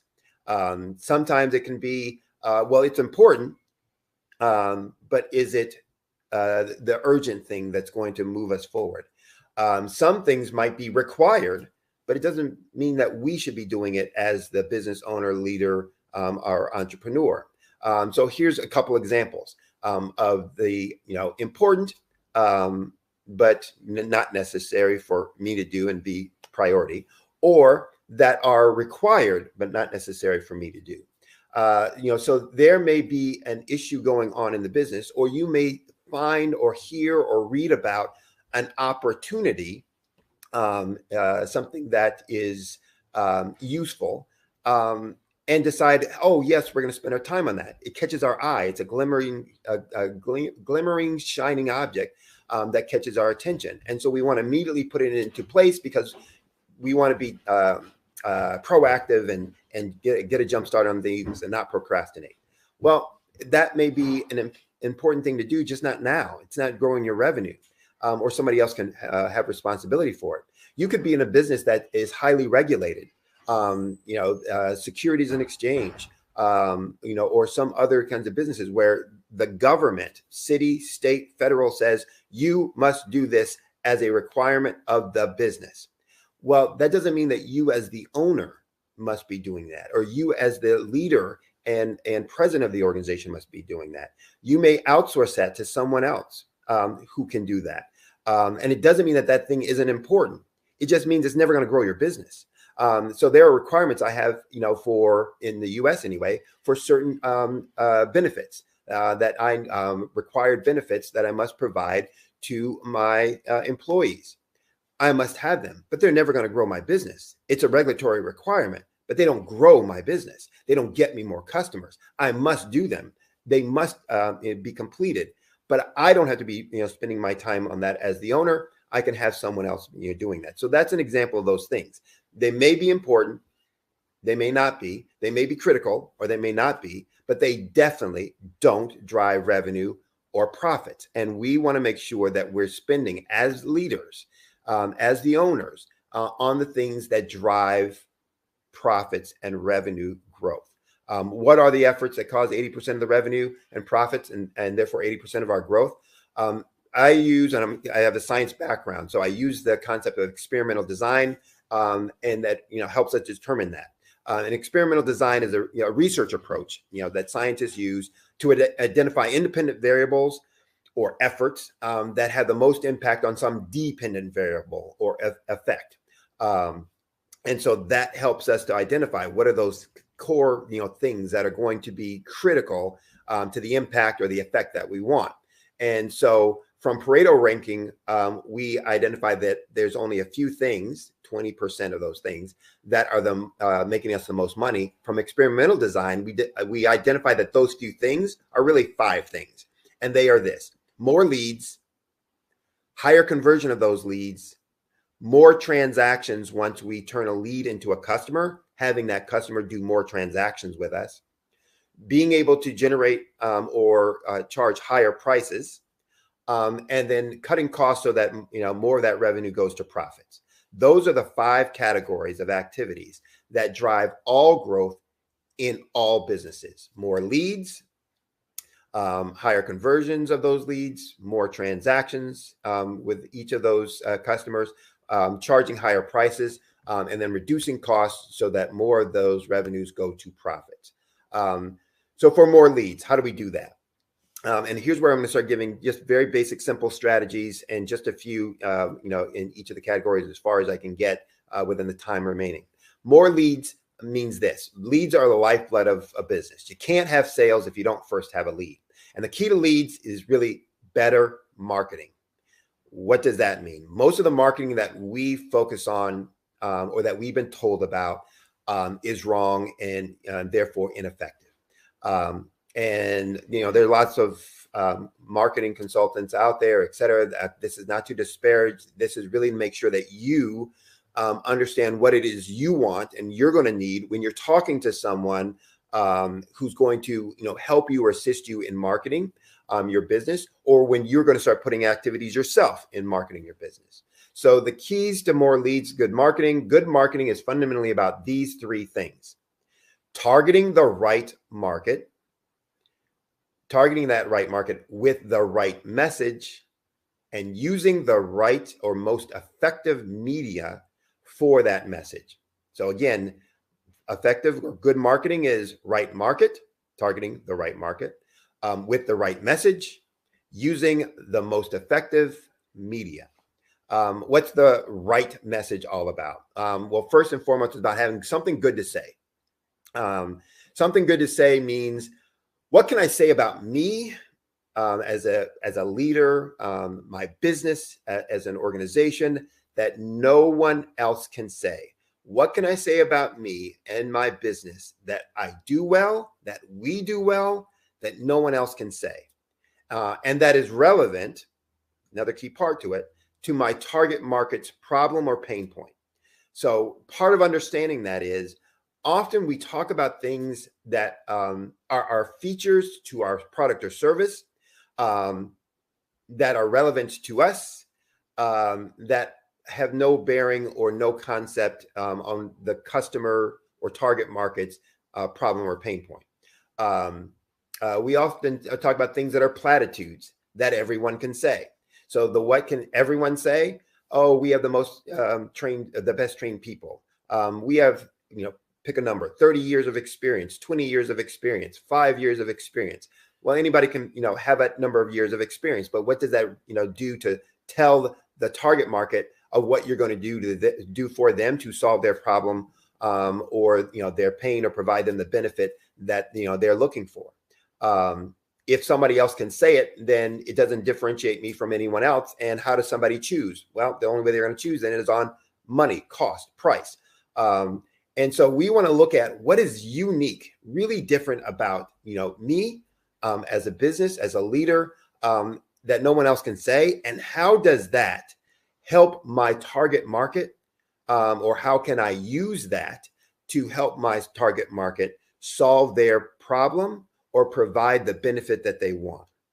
And when we do that, we create what I call a market dominating position statement. This has lots of different names. It's also called a unique selling point. Some in traditional marketing is called market differentiation, but it's not a platitude. It is something that's unique, that says, here is what I'm going to do to solve a specific problem, provide a specific benefit that is important to you as a business. That's having something good to say. Once we have something good to say, we're going to say it well. What does saying it well mean? It's having compelling marketing statements. And I use something, again, I talked about my engineering and science background, something I call using the conversion equation. And that's really a 4-step process to our marketing messaging. And that means, first and foremost, we have to interrupt our prospect, our target market, from the conversation they're having in their head. So we talked before about, they're thinking about one of two things: this problem that I have that I don't want, or this benefit that I want that I don't have. And that conversation keeps going in their head constantly. And they're worried about it. It's consuming their time and their energy. We have to interrupt that conversation with our headline from our message that makes them stop and say, wait, what? Tell me more. Then we need to engage them with a promise that of some desired outcome, how we're going to get rid of that problem, how we're going to provide that benefit. And then we're going to educate them about how we do that. And again, that's where our market dominating position statement comes in, what value that we're going to provide to them. But last but not least, we need to have a call to action, which is going to be our offer.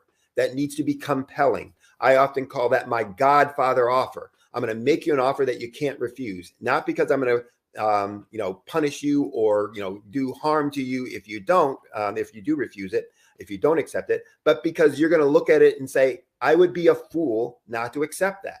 And so you need to think about the offers that you have and what really are those, and are they compelling enough that's going to make someone have a call to action?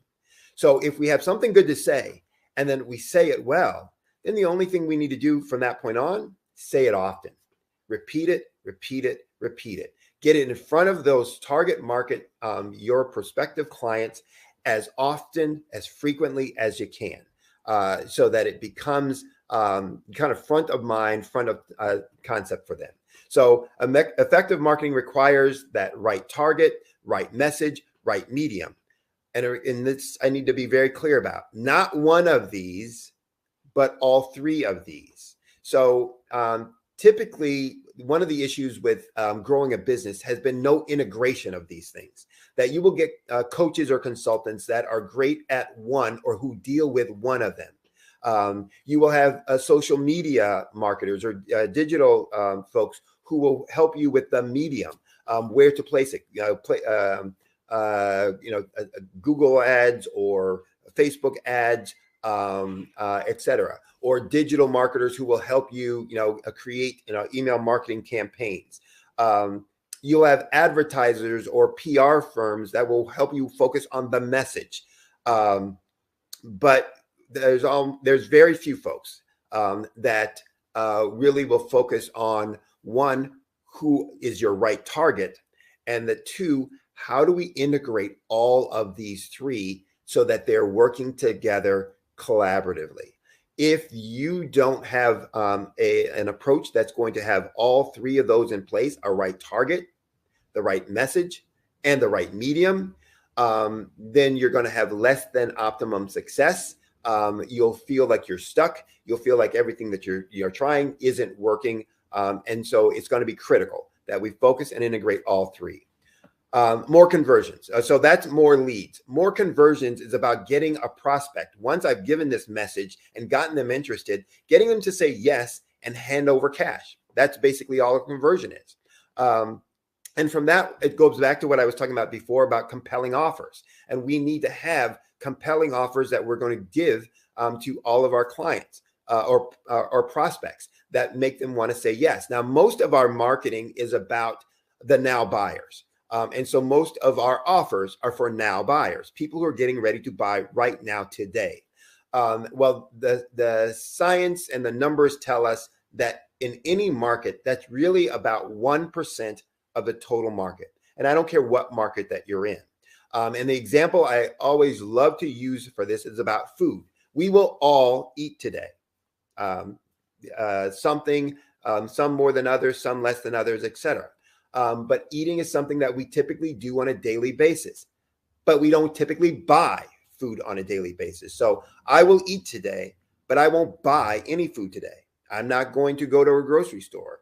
I have no plans of going out, to eat at a restaurant, etc. So any marketing that's being done to get me to buy food is going to be wasted and not seen by me today because it is not relevant for me. So my subconscious will tune it out, not pay much attention to it, or pay half kind of hearted attention to it, but it won't be very effective.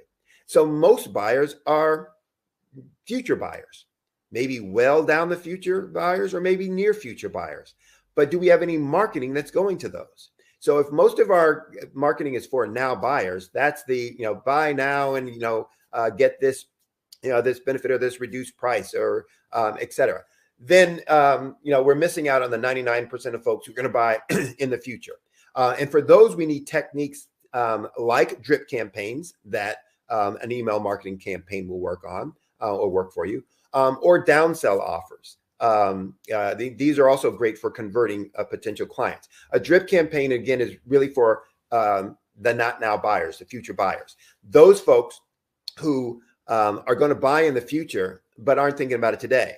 And so they are out either seeking possibilities, options, or who just may be, collecting information for the future. So for those folks, you want to talk about things that are important to them as a target market, problems that they're dealing with, and giving them information, education, so research, data, things that help provide you or present you as a subject matter expert. And make them feel confident that you are a trusted resource that they can go to for insight. So then when they get ready to buy, they think about you. Downsell is for those things, those folks who are now buyers, but where your initial offer doesn't fit the bill. And so we're going to look at something that's either lower quantity, lower quality, different format, lower pricing.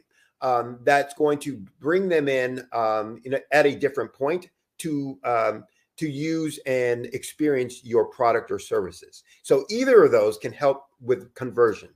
Then there are things like more transactions. How do I get existing clients to do more business with us? In banking, we used to call it beer share wallet. In food or grocery stores, they often talk a bigger share of the cupboard or the shelf. It's how do you get existing clients to do more transactions? There are strategies that you can use for that, about implementing processes for upselling or cross-selling to your existing clients, or doing joint ventures with a partner where they are sending you business from their existing clients, and you are providing some upgraded product or service for your existing client base from one of your partners to show a value add. These are things that help increase those transactions. Higher pricing. Most folks are always either afraid to charge what their product is really worth, and so they keep pricing low, or they're afraid to increase pricing based on I'm going to lose customers or clients, and so they often then just want to discount. Discounting is the worst strategy you can ever use for pricing, and never drives long-term growth in sales. It is the one pricing strategy that I tell my clients never to use. And I can go into more of that conversation why, if you reach out to me and talk to me, but it is an ineffective strategy, price strategy for growth. And so what we want to do is look at ways that we increase value to or benefit to our target market. So remember that problem that they have that they want to get rid of, or that benefit that they want that they don't have. We want to make sure that we are providing solutions to those things, and therefore they will find us of value, and will be willing to pay a higher price for the product and service that we have, because we are providing a value that no one else is doing. When you make that connection, pricing becomes a non-competitive strategy. You're not competing on others based on price, because they can't compete with the value that you're providing. And you want to seek out that niche within your target market and say, that's the folks that I'm going to focus on, and not everyone else, because those are the folks who will find what I'm doing valuable, and therefore what price I'm offering, they are willing to pay and to buy at, and therefore will be able to grow my business. If I simply use a discount strategy, I'm going to tank my business. And then the last is really about profits, cutting costs. How do I reduce the costs and expenditures that I'm implementing or incurring each day, so that more of the revenues that I'm bringing in go to the bottom line?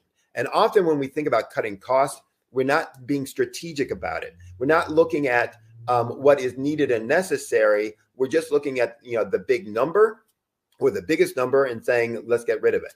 The biggest number always is going to be in people, labor cost, or in raw material cost. And just buying cheap materials isn't going to improve your business or grow your business.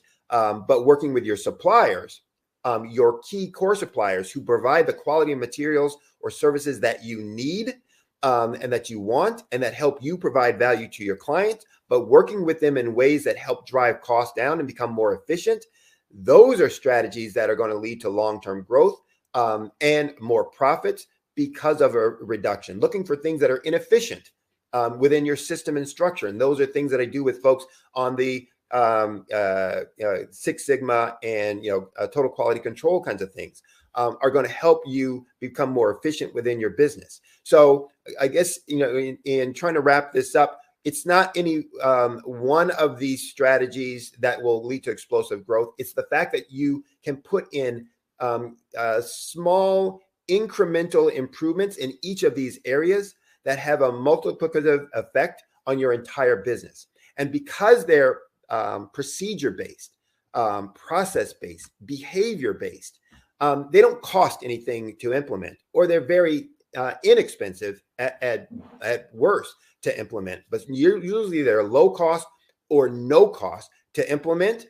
But because their behavior changes, they quickly can be implemented. And because they're behavior and process based, they're quick to see results. You don't have to wait for some equipment piece to show up. You can start putting them in place and seeing results from them quickly, which is why my clients can see explosive growth in that 9 month or less time frame. Why you can see that kind of growth in a very short amount of time frame by implementing these kinds of strategies, simple strategies that are going to grow your business. So I'm running out of time. So I'm going to wrap it up by saying this. You can drive growth to your business that can happen quickly by focusing most of your time or more of your time on implementing simple strategies in these 5 categories of actions that I've mentioned. And if you're interested in hearing more or finding out exactly how these strategies can impact your business, you can go to my website. That's www.solutionswithresults.com. Again, that's solutionswithresults.com. Solutions plural, with results plural.com. All my contact information is there.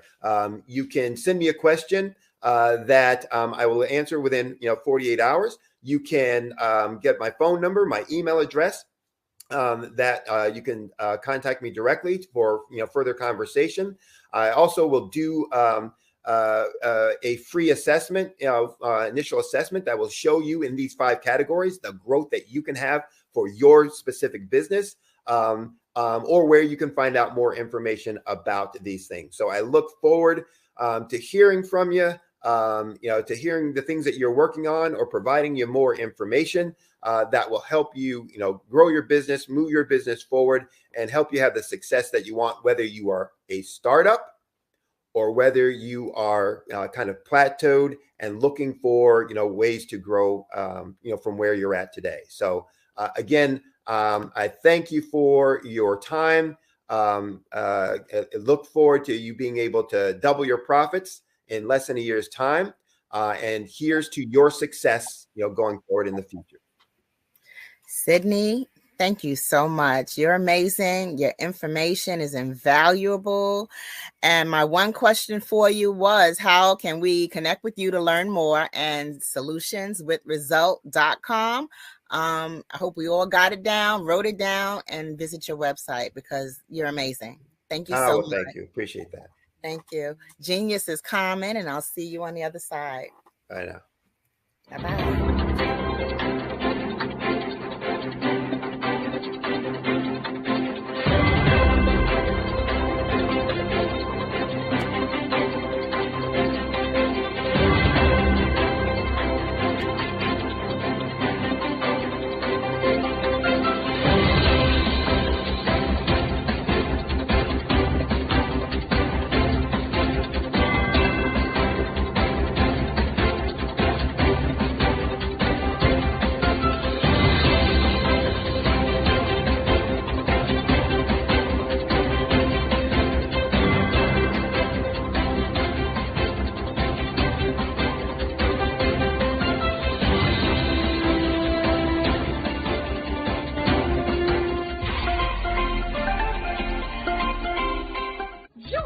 Dr. Eric Kelly III and a host of phenomenal speakers from all around the globe for this 7-day virtual event that you don't want to miss.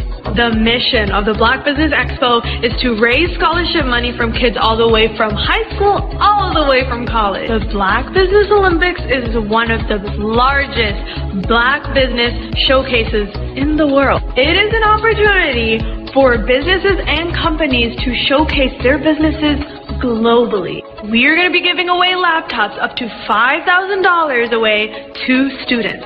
Again, I'm Olivia Appleberry, the founder of 2 Cents Finance and one of the speakers for the expo. I am so excited to see you there. For more info, go to www.blackbusinessexpousa.com or call 919-308-9090 and hope to see you there.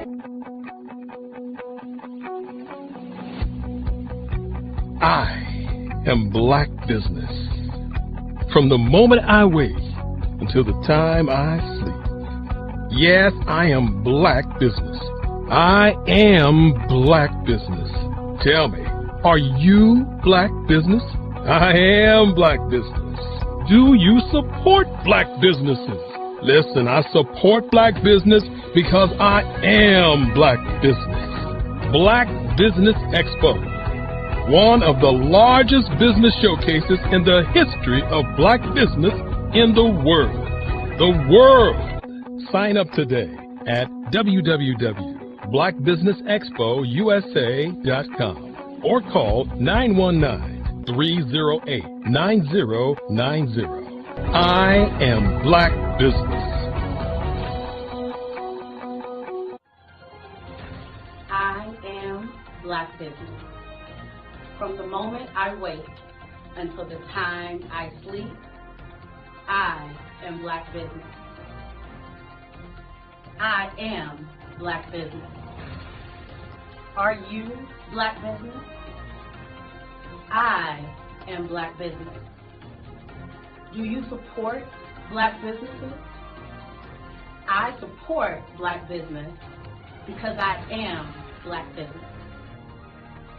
Black Business Expo, one of the largest business showcases in the history of Black America in North Carolina. Black Business Expo, one of the largest business showcases in the history of black business in the world.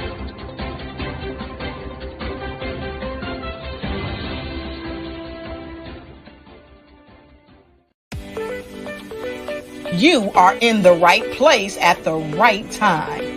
The Black Business Network opens again for its Black Business Olympics, a 24/7 broadcast on business, strategies, global branding, social media marketing, finance, advertisement, and much, much more. Featuring the top, most powerful entrepreneurs and speakers and thought leaders from all around the world as they gather together for this phenomenal event.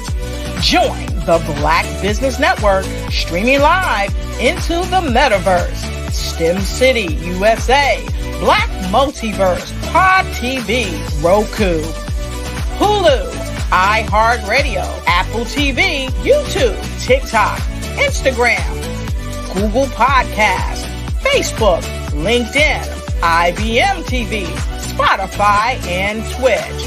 Tune in today and be a part of this amazing movement.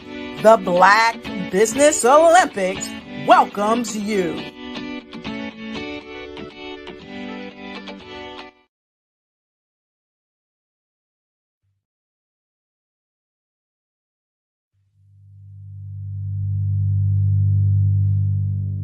So what we have to do is when we get in the spot, we need to create some spots for us.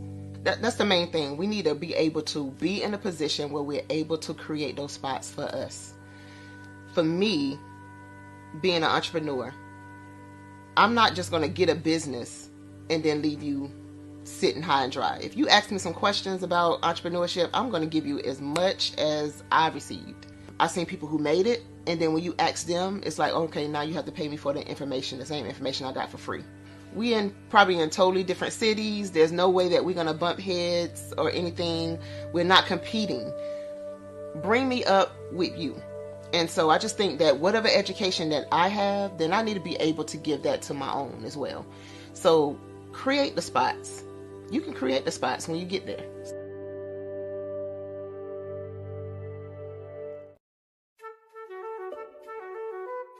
This is Dr. Arnold T. Petsworth. He's the owner of Petsworth Vet World, a veterinary clinic in Hopton, Connecticut. His patients include dog, cat, frog, fish, Goldie, dog, and this alpaca. Due to doctor-patient confidentiality, we can't tell you their names. Business at Vet World was steady, and then quarantine hit. Neighbors brought new four-legged friends into their homes.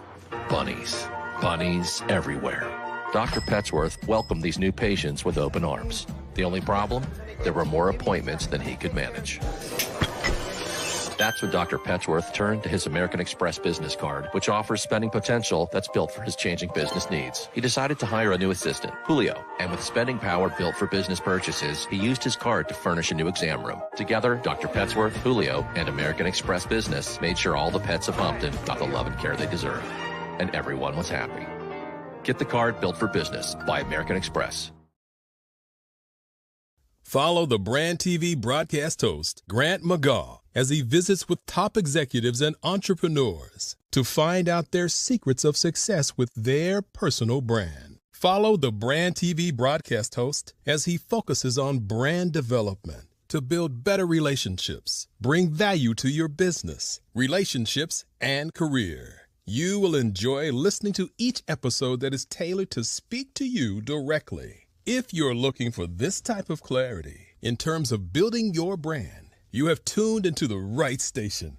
Each episode will help you to shape a conversation in the 5-star BDM network of 20,000 professionals and become a springboard for your corporate engagement and business opportunities. Each guest will frame their story in the areas of personal branding, business development, career development, financial empowerment, and technology innovation. Grant McGaw explains why he is the CEO and owner of his own professional career. Grant is an accomplished business leader and entrepreneur who wants to give back to individuals to grow their personal brand strategy.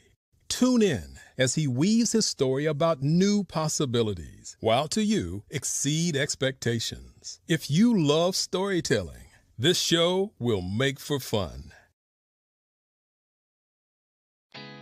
Did you know women represent just 3% of Fortune 500 CEOs and less than 15% of corporate executives at top companies worldwide? Have you wondered what the secrets are to getting into the top ranks, whether in the private or public sector? Do you want to figure out how to stop being held back in your career or passed over for promotion? Then you're in the right place. Hi, I'm Dr. Madeline Ann Lewis, President and CEO of the Executive Women's Success Institute. I have decades of experience in the military, the federal government, and corporate America, and my mission is to help women succeed and tap into their full potential. I want to reach 1 million+ women around the world to become the leaders they are meant to be. So if you want to move into a management or executive level position, or maybe you are a female veteran transitioning out of the military into business entrepreneurship, then reach out to the Executive Women's Success Institute at 301-693-3284. Let us get you on the fast track to success.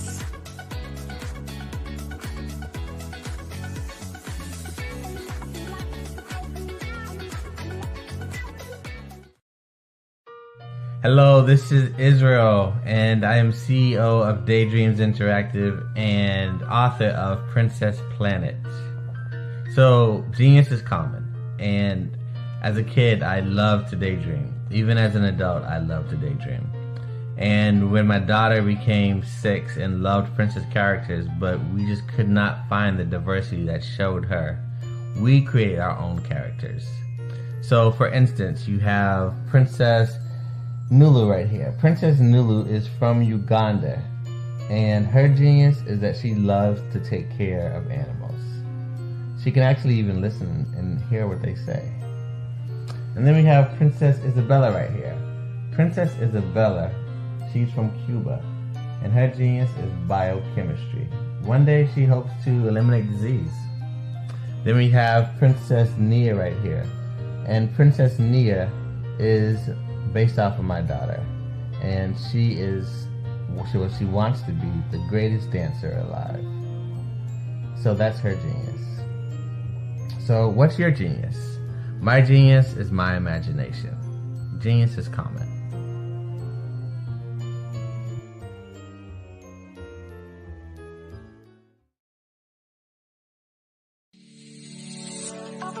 Did you know that our black dollar only lasts for 6 hours in our community? Yet other communities, their dollars last for 19 to 30 days. The Black Wall Street Nation. Black Wall Street Nation. Yes, that's why we created the Black Wall Street Nation. Black Wall Street Nation is a centralized directory available to all black businesses across the world.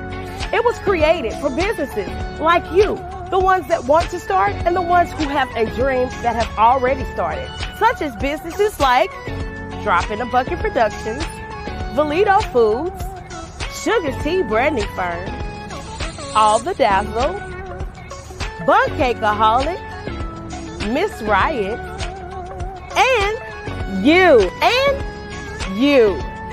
We'll have marketing, seminars, and some funding coming soon just for you. So, we want you to come and join us. www.blackwallstreetnation.com. See you there.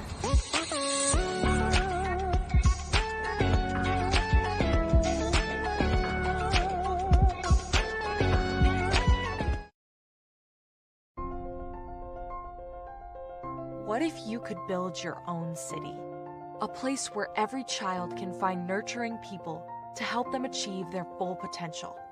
A place where every adult can access job training support, where health education is abundant, where social justice ruled the land. A place without limitations. Welcome. You have arrived at STEM City, USA. It is what every city should be. A safe and trusted community where you find people and resources to help you become everything you are and beyond. STEM City is unlike anything you have ever experienced. It is a digital twin of the world around you, only better. STEM City is about energy and soul renewal. It is more than a digital world. You can almost feel the power of live cultural events, music, and theater. STEM City promises a better future for children with caring mentors and hands-on activities with dedicated tutors to support our youth. STEM City is your passport to a healthy lifestyle with weekly events addressing our community's many issues. STEM City is your financial well-being with helpful information on wealth management, career advancement, job training, and so much more. STEM City is the community you deserve. It is the city where your dreams can come true. STEM City USA, a place in the sky that is accessible to all who reach for the stars.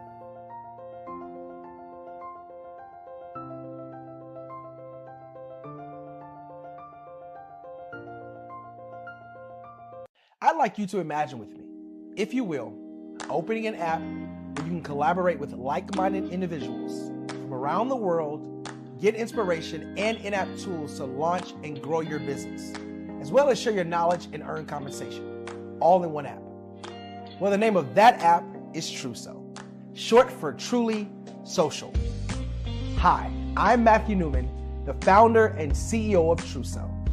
A new concept in social media, Truso is designed from the ground up to be a platform that's both social and empowering for all its users. How exactly do we do that? I'm glad you asked. First, Truso brings the world together via video.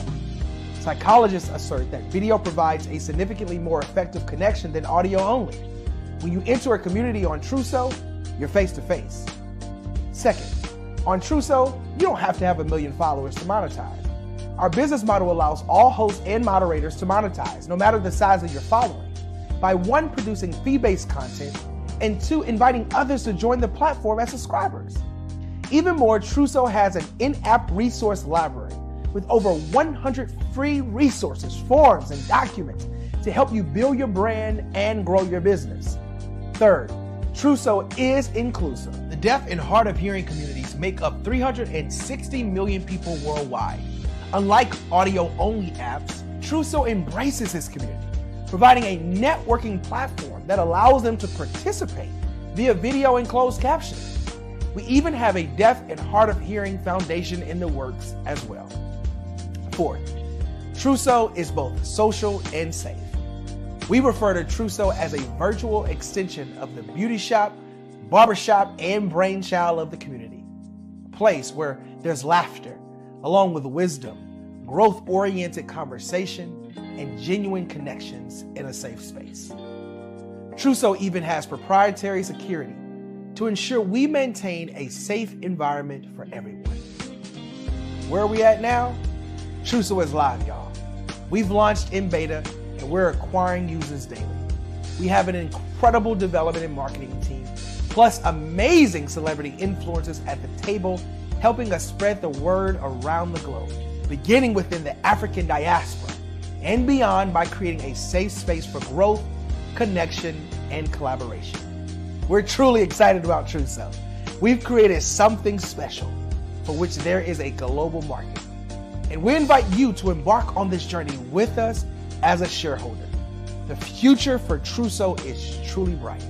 Join us and let's go there together.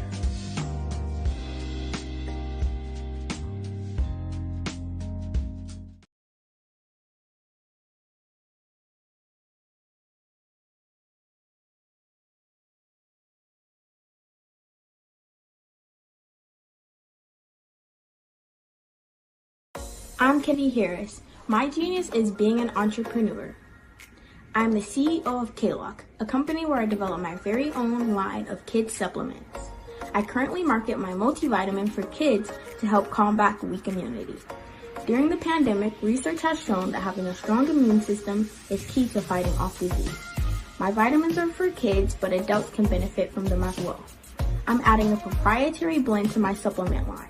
I want to create my own blend so that I have a competitive edge in the marketplace. Staying healthy is important to me so that we live longer and have healthier lives. My website is klockproducts.com. That is K-L-O-C-K. Genius is common.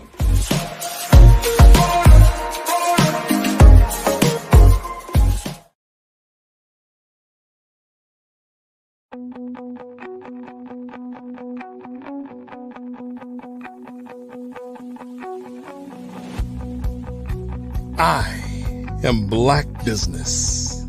From the moment I wake until the time I sleep. Yes, I am Black business. I am Black business. Tell me, are you Black business? I am Black business. Do you support Black businesses? Listen, I support Black business because I am Black business. Black Business Expo. One of the largest business showcases in the history of Black business in the world. The world! Sign up today at www.blackbusinessexpousa.com or call 919-308-9090. I am Black business.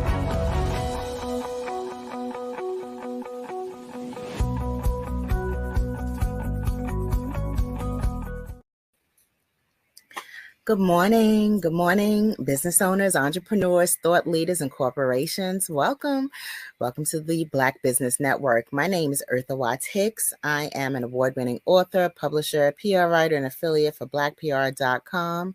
And I am your business moderator this morning on the Black Business Network. The Black Business Network is a 24-hour business network showcasing Black businesses, business owners, entrepreneurs, and thought leaders worldwide.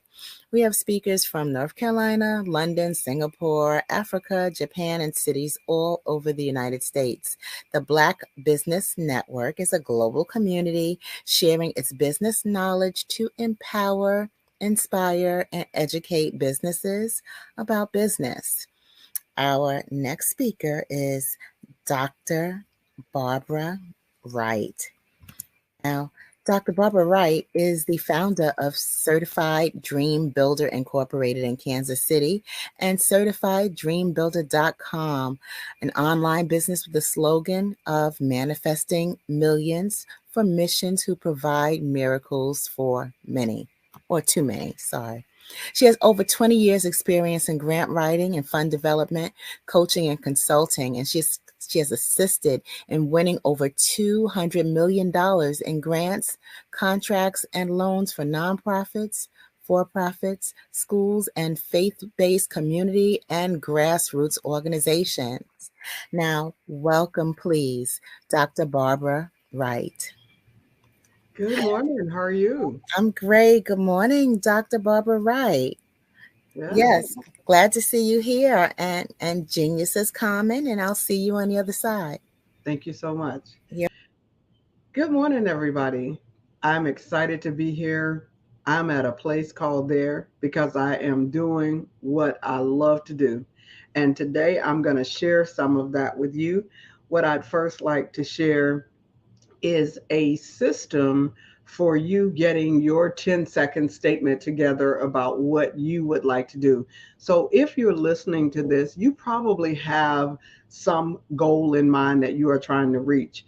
If you're listening to this for a minute, it's probably because you are interested in getting funding for your organization, whether that's grants, contracts, or loans.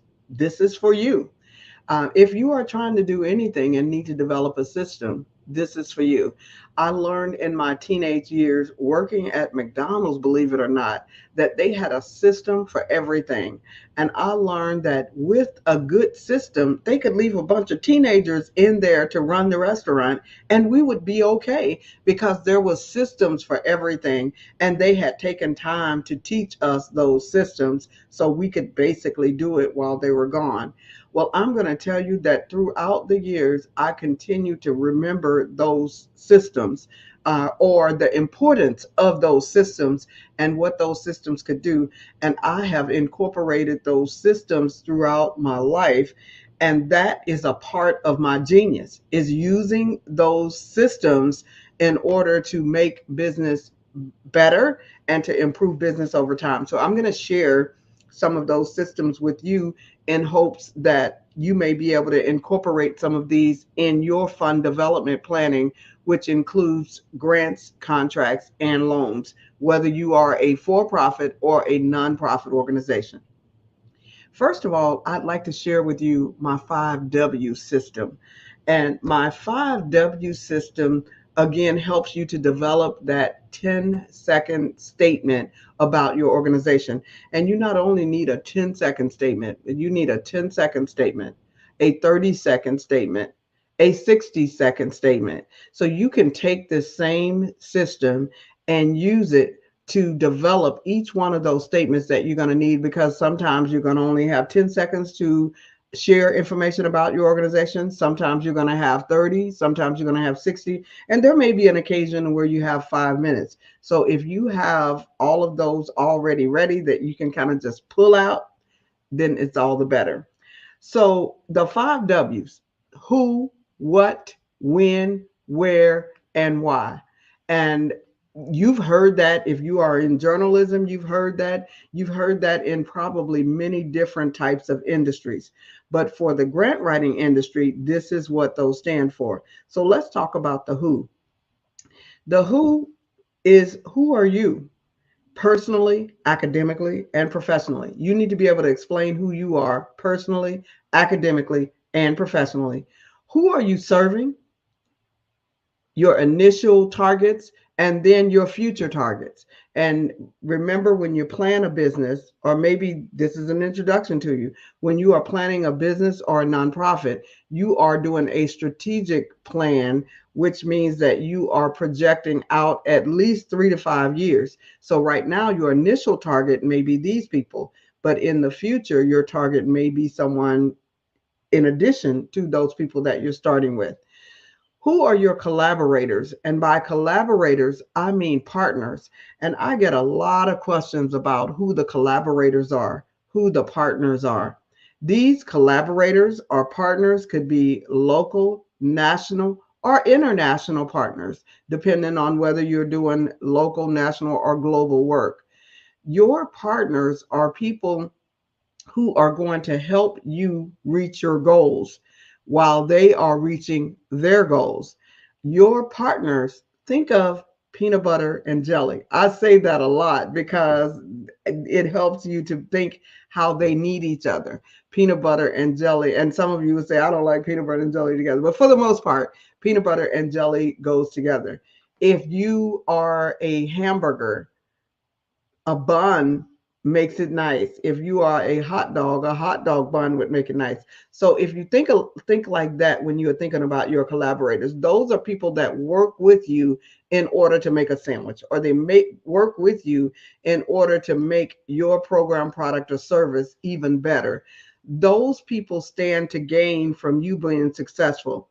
If you were a toilet stool, then your partner might be the manufacturer, or if you're manufacturing toilet stools, your partner may be the person who manufactures tissue, because those work together. Or if you manufacture the base and the back, the person who manufactures all of those tools that attach to the base and the back would be your partners. So if you are a nonprofit and you are providing a supportive service, then you may partner with an organization that is providing programs that complement your supportive service. Let's say you're providing housing. If you're providing transitional housing, then you may want to partner with a health clinic, or you may want to partner. So those are the types of with a health clinic, or you may want to partner with someone providing education services. So those are your collaborators or your partners. And when you are collaborating with them, you're not just having oral collaborations, because the funders want to see a bit more than an oral collaboration. They want to see memorandums of understanding, which is a not so much legally binding contract, but it is a document that says that you intend to work together and you're going to exchange something, whether you're going to exchange clients, whether you're going to exchange Band-Aids, whether you're going to exchange maybe that company is going to drive your residents somewhere, but you're going to exchange something.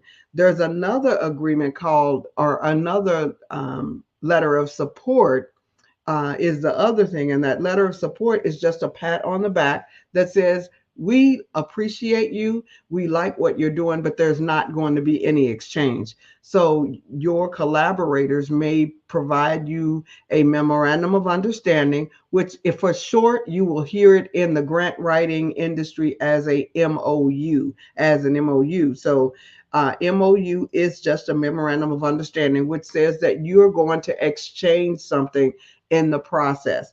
And the letter of support says, we support you. We're not going to give you anything, but we do support the work that you're doing. You need some of both of those. And then the who also says, who are your competitors locally, nationally, and internationally? And I know some of you are saying, well, I'm a nonprofit. Even though you are a nonprofit, there are people out there who are doing the same things that you are doing. So what is it that you are doing that your competitors or that other people are out there doing? Are they in your neighborhood? You don't want to reinvent the wheel. If you are just starting your program, you want to fill the gaps in your community. You don't necessarily want to go and try to create some program that's going to put this one, and this one out of business. You'd want to fill the gaps of areas that are not being delivered, or not being serviced, or the underserved, or the not served people. That's what you want to look at. So that's the who. When we move into the what program, product, or service are you providing?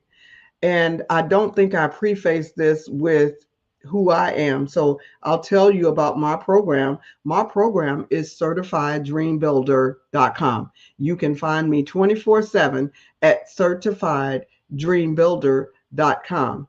And what I do is I provide information, resources, training to those who are interested in raising funding through grants, contracts, and loans. Pretty much everything that I do is related to fund development and how your organization can get ready for raising money for grants, contracts, and loans. Because if we finish the 5 W's and we still have a little time, I will even give you those 7 steps to readiness. That is my backup plan, depending on how much time we have. So that's my program, products, and services. I have books, I have apps, I have training courses that we offer to help get you ready for grant writing. The books and apps are instant. Well, the books are instant download. You can go to the website. I have a series of books that are for professional grant writers who are ready to go. And then we have our books for those who are do-it-yourselfers. You're just learning. You only want to write for your organization.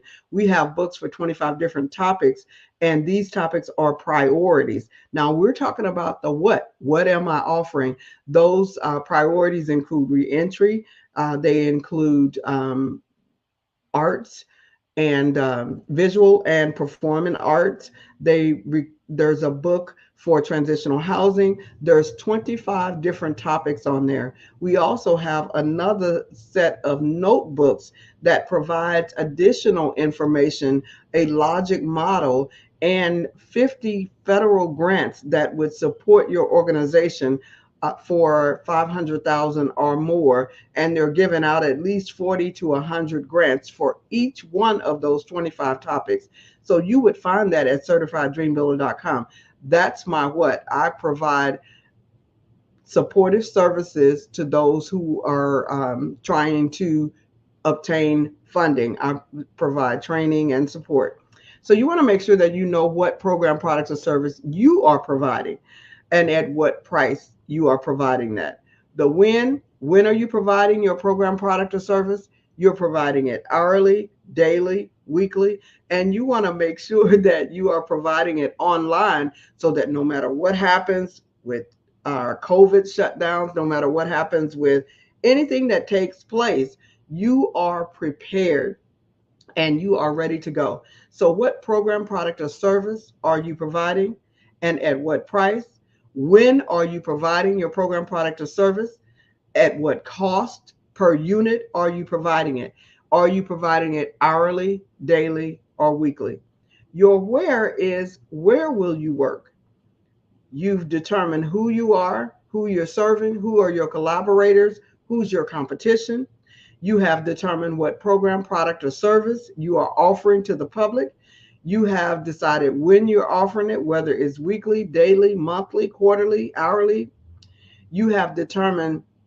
So now where will you place the program? Is it going to be online? Is it going to be offline? Is it going to be in person, virtual? Will it be hybrid? What is it going to cost you for your location? If you are going to be hybrid, how much is it going to cost you for you to put your program, product, or service online? And I would say in this day and time, with there being rumblings of another shutdown, I would say that you should make sure that your program is at least hybrid so that you are offering it in person and you can also offer it virtually because you know the technology that it costs and you know the protocol for getting yourself online. And lastly, of the 5 W's, the why. Why is your program, product, or service needed? And this one may elude some people. So I want to make sure that you understand. I want all my friends in here to understand this part. So why is your program or product or service needed? The way you answer that is you find statistics to support what you are doing. You go out and you research and find statistics. For those of you that are doing programs, products, and services as a nonprofit, there's a website out there called city-data.com. And speaking of that, those resources on my website at CertifiedDreamBuilder.com, every one of these resources that I mentioned, you can find them there on CertifiedDreamBuilder.com. But the one city-data.com provides you all the information that you would need for your zip code, for your county, for your city, for your state, for the nation. And this information is aligned to the census, so you are able to get some up-to-date information. Make sure that you check out city-data to help you in getting those statistics that you need to support your organization. So that is your why. You need to be able to, when you are talking about your program, product, or service, you need to be telling people about the statistics that supports whatever it is that you're saying. Because if you're saying it without stats, you're just talking. But if you're saying it with the stats to support what you're saying, then you are using more empirical data and people are more likely to listen. They can't hardly argue with the stats. They can argue with you, but it's very hard for them to argue with proven empirical data and stats. So make sure that you know the stats. So those are the 5 W's: the who, the what, the when, the where, and the why of developing a 10-second elevator speech that will explain what you do. Mine is I help manifest millions for missions who are providing miracles to many. So make sure that you come up with something. Now, I like to use the M's because I can remember those. Yours don't have to rhyme. It doesn't have to be anything like that, but you want to be able to say what you do, and you want to be able to say it just if you're riding up on the elevator with someone, and they ask you, what are you doing? You want to have some short statement that tells them everything that you're doing. I manifest millions for missions who are providing miracles to many. Come up with yours. All right, so that's our 5 W's. And so we're going to move into the 7 steps for readiness, or the 7 steps of readiness. How do you get your nonprofit ready to walk through the funding door? You need those 5 W's, because if you don't know your 5 W's that I just explained, nobody knows. People may not want to work with you because you're not sure, or people may want to come work with you to take what you're doing and make it better and go run off with it. So you need to know, and then that way you can also explain to other people how to come help you. And that's when we get to our 7 steps of readiness, because you're ready to have people help you because you know exactly what you're doing. You know what your goals are. You know how you want to end up. So now you can invite people to help you. So the first part of this starts where the 5 W's leave off, at getting the why. So the first part of your 7 steps is your initial planning. And in your initial planning, you have your feasibility study. And in that feasibility study, we want to know what a SWOT analysis is. And we want to know what a pestle analysis is. And in every one of my 25 books, it explains to you what the SWOT and pestle analysis is for that particular organization. So if you are daycare or adult daycare, child adult daycare or adult daycare, it will give you a SWOT and pestle analysis that may work for those. If you are doing human trafficking prevention, it may give you that. Domestic violence, it will give you a SWOT and pestle analysis for that. So make sure that you understand what a SWOT and pestle analysis is for your organization. Most of you know what a SWOT is: strengths, weaknesses, opportunities, and threats. And the pestle analysis, to me, is one of the most important things that you can do for your organization to ensure that you're going to be able to be around a while. That is to learn the political concerns, the economic concerns, the social concerns, the technological concerns, the environmental concerns, and the legal concerns that relate to your industry. If you don't learn those, it is very difficult for you to find success. So make sure, and then you don't want to be swimming upstream or going up the steps. If you learn those, then it's more like walking downstairs instead of walking up to where it's putting pressure on. Learn what that pestle analysis is. Learn the SWOT analysis. You may say, I don't have any threats. I don't have any weaknesses. I'm the only one. You want to ensure that you are telling the truth on that. So what is your SWOT and pestle analysis? And even if you are the first one that's doing this and you're the only one that's doing this, there are still weaknesses and there are still threats. So you want to know what your SWOT analysis is and your pestle analysis. And if you want to know more about those, get my book called Getting Ready for Grant Writing. Okay, so you also want to establish your databases, your forms, your finance, and your customer relationship management systems when you are in that initial feasibility study. You want to kind of set up your systems. Your regulatory requirements, that's number 2. Number one, initial planning. Number two is regulatory requirements. So in setting up your regulatory requirements, you want to make sure that you have obtained the regulatory requirements and credentials for your organization, that you know what they are and that you are able to consistently keep those going. So many people get set up and then they end up losing their 501c3, or they end up losing their organization because they did not do their annual reports. And for those of you who have an LLC, it is extremely important for you to keep up with legislation, because during COVID, some legislations were passed for the LLC that says if you don't fill out a certain document by 2024, January 1, you could pay $500 in fines. For those that started prior to 2023, I think you have until 2025, but don't wait until January of 2025 to find this out. You need to be finding this out now. What is Dr. Wright talking about? There is a new legislation out there for LLCs and a new document that you will have to fill out at the beginning of each year. I think it's called the Corporate Transparency Act. I think it's called the Corporate or Company Transparency Act. And that form is going to have to be filled out, or you will have a fine of $500 per day. So make sure that you check out what I'm saying so that you can meet your regulatory requirements.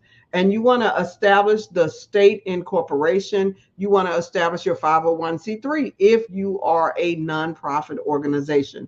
If you are a minority organization, you want to make sure that you are getting the MWBA. If you are a woman business owner, you want to be designated as a minority woman business owner. You may say, I'm Black. They know I'm Black. No, you have to jump through that hoop and be designated as a minority business owner or a minority woman-owned business. And that will give you some preferences. I believe there's trillions of dollars being given out, which means billions of dollars are set aside for minority businesses. But if you are not officially established as a minority business, you will not qualify. Number 3 in the 7 steps is establishing business credibility.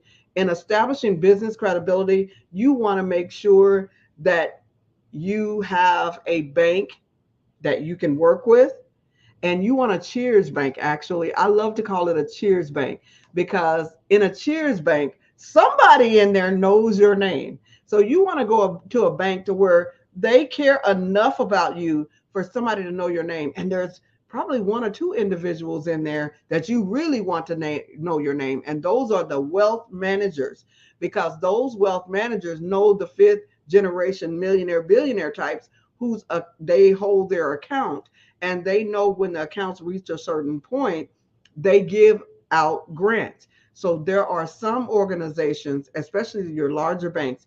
And if you want this information, make sure that you get I believe this information is in my Getting Ready for Grants book, but it may be in my Manifesting Millions book. You want to make sure that you are getting a bank where they know your name. So opening up a bank account in the name of the business, establishing Net 30 accounts. And these are accounts to where they allow you to buy now and pay later, so you can start establishing your business or nonprofit credit. You want to make sure that your address is correct, that you get an address, a freestanding building business address. I don't believe the UPS address will work across the funding platform. I don't believe the FedEx address will work across the platform. So you need some type of physical address. I use an organization that helps me to establish presence so that I can work from home and feel good about it, because I also have another address. So you want to look up organizations that provide an address for you. Brand identity. What is your brand identity? Your brand identity is your logo, creating your website, making sure that you have a brand's manual. And in that brand's manual is your logo, your case statement, which is your mission, vision, and value statement. It's your colors. It's your letterhead. It's all of that information that identifies you. It's your logo. All of those things that identify you is what you want in that brand's book.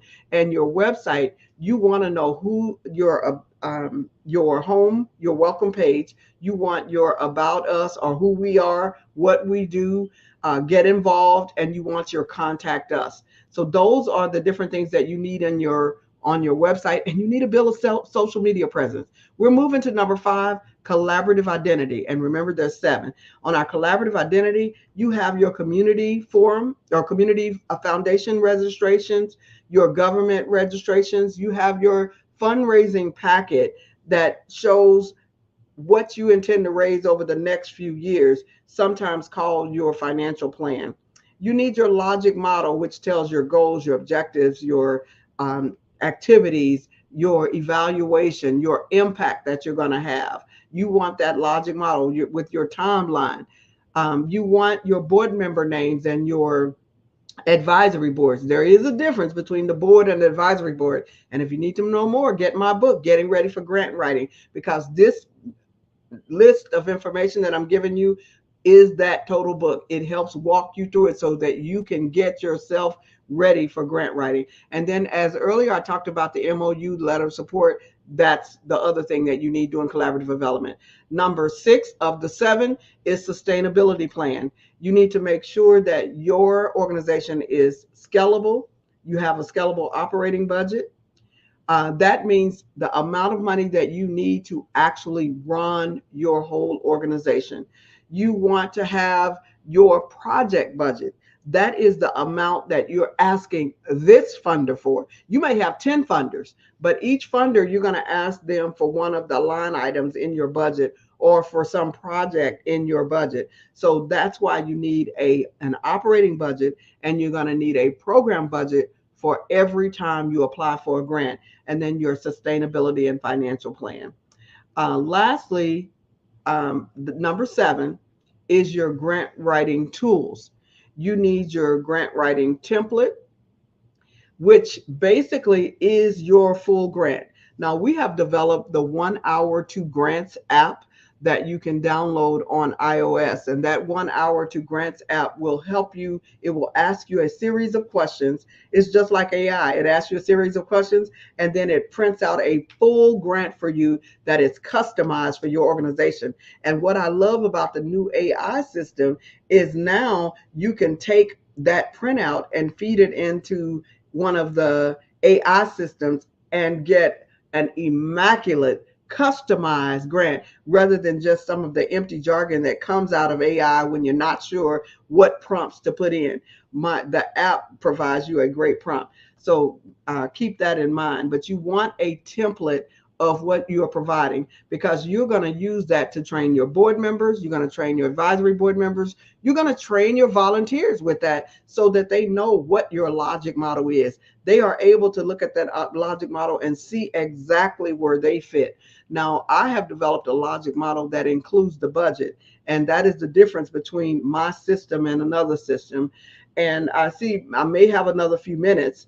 Again, this is Dr. Wright with CertifiedDreamBuilder.com. You can find free resources there 24/7. Free, yes, free academic, personal, professional, grant writing resources there, absolutely free. And for those of you who are on Clubhouse, there is a whole Clubhouse section to where we update it every month. Sometimes every week it is updated with new resources for you. You want to check that out at CertifiedDreamBuilder.com. So let me give you, lastly, my commonalities of grants, because what I have found is that grant writing is much easier, and only easier, if you come up with a system. Now, AI has helped it to helped us expedite the process and to make it better. But if you want to get funded, you need to understand the commonalities of grant writing and then come up with your system.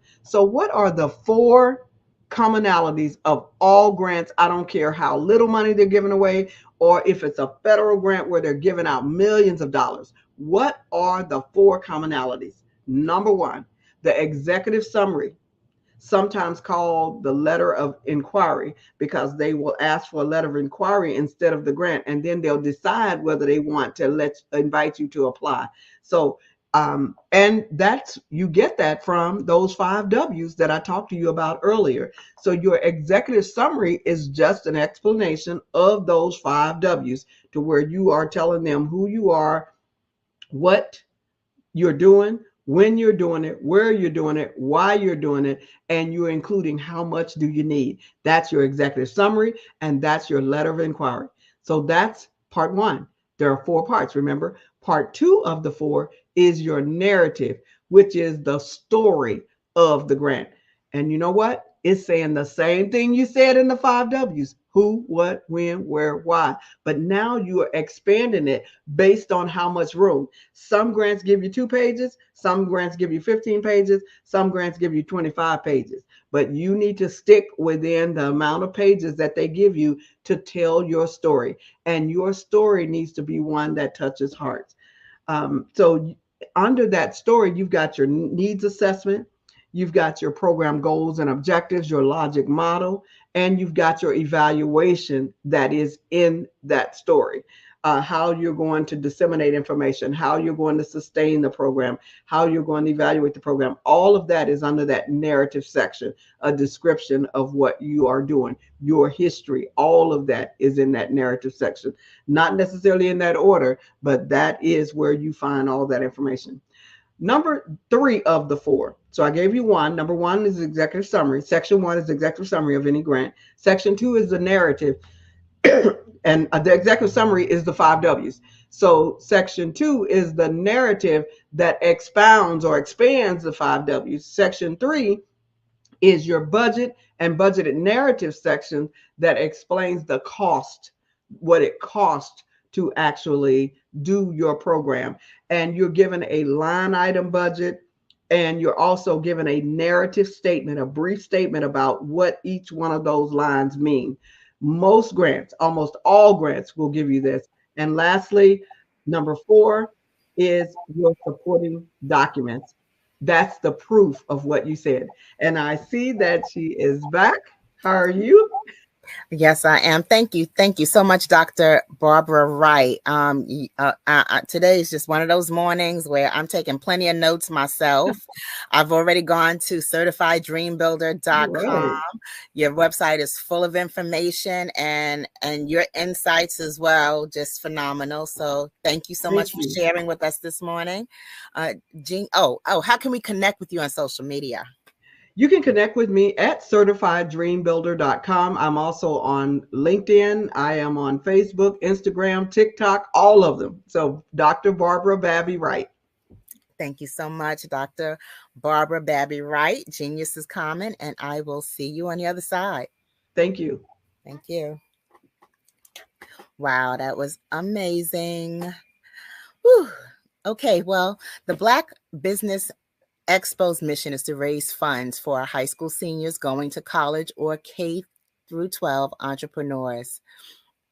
The mission is to fund, it's a fundraiser for students who may go to www.blackbusinessexpo.com to donate to the scholarship fund, or you can use the Cash app that's on the screen below and use $BBXUSA.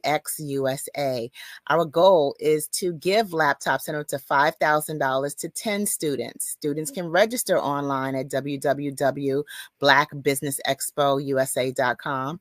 Every dollar counts. So we want to remind you to donate to the scholarship fund. And we want to thank our Black Business Expo USA sponsors for August of 2023. And that is NC100, Moody Capital Partners, Suede Soul, Lotus Riche's Coaching and Training, Carolina, Virginia Minority Suppliers Development Council, STEP Management, BHS and Associates, Margie McLean Foundation Incorporated, Genius is Common, Earth Essentials, Mullane Shiny Global, Executive Women's Success Institute, The Quality Coaching Company, Superwoman Business Services, Creative Force Studios, Lee Entertainment, Artistic App Design, Black Business Expo. Genius is coming, and I will see you on the other side. Attention all entrepreneurs and companies. Are you looking for reliable and efficient virtual assistants and back office support to help you manage your business tasks? Look no further than Superwoman Business Services. Our team of virtual assistants provides a full range of administrative support services, including operations management, social media marketing, and much more. We also offer website design services to help you create a professional online presence that reflects your unique brand. In addition to administrative support and website design, we offer business development and structuring services to help you grow your business and achieve your goals. We'll work closely with you to identify areas of improvement and develop a customized plan to help you reach your full potential. At Superwoman Business Services, we understand that running a business can be overwhelming and time-consuming. That's why we're here to help you fly high and achieve success. Our virtual assistants are highly skilled, experienced, and dedicated to providing you with the support you need to thrive. Come fly with us and take your business to new heights. Let us help you become the superhero entrepreneur you are meant to be.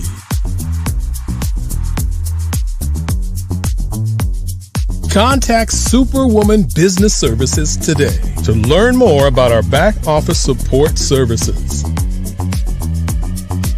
Come fly with us and take your business to new heights. Over the past few years, we've seen the growth of existing and new initiatives focused on financial inclusion, building global networks, and reducing the wealth gap in response to the idea there's not enough seats at the table.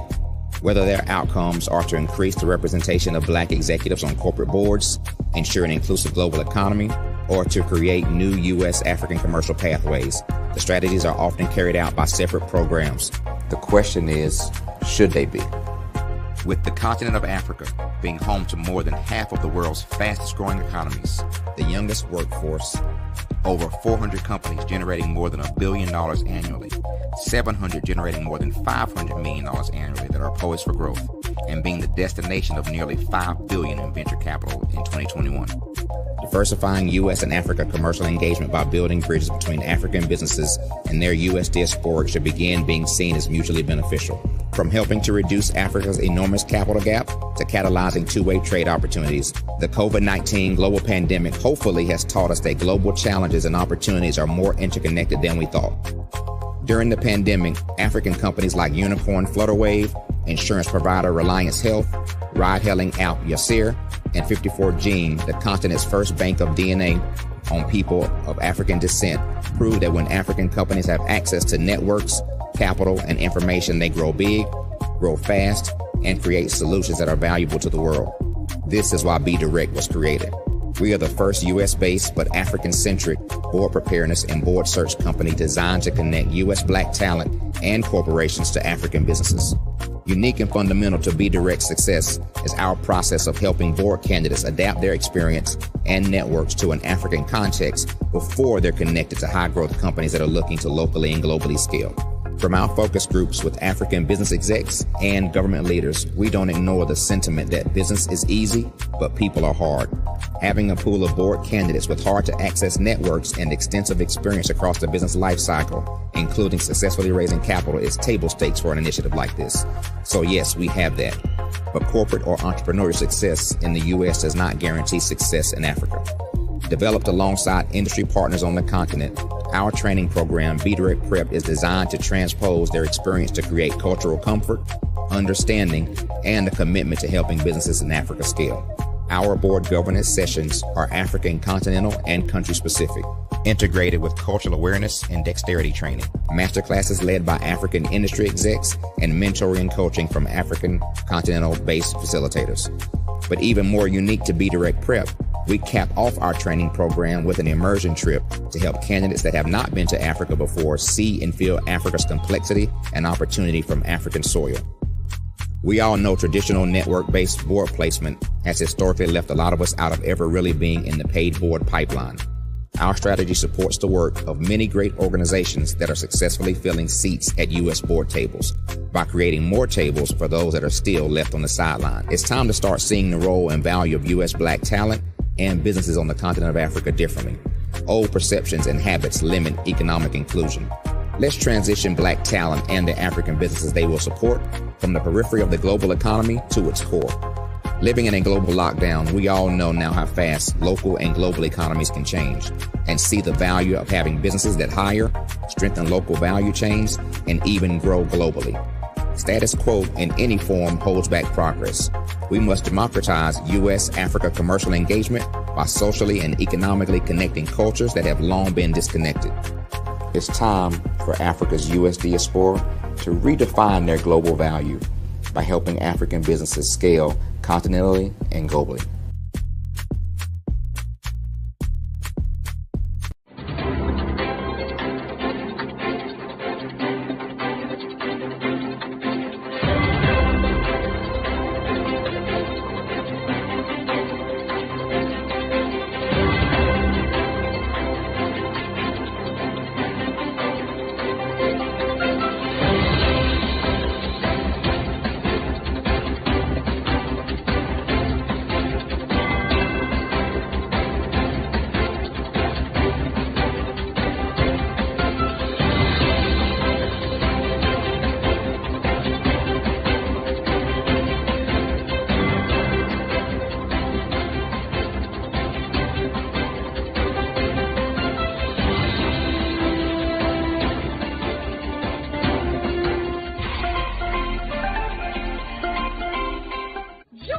Dr. Eric Kelly III and a host of phenomenal speakers from all around the globe for this 7-day virtual event that you don't want to miss.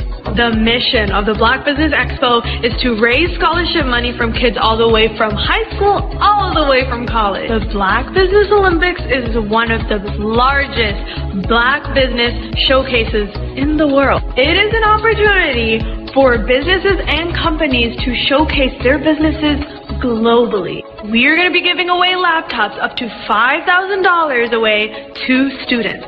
Again, I'm Olivia Appleberry, the founder of 2 Cents Finance and one of the speakers for the expo. I am so excited to see you there. For more info, go to www.blackbusinessexpousa.com or call 919-308-9090 and hope to see you there.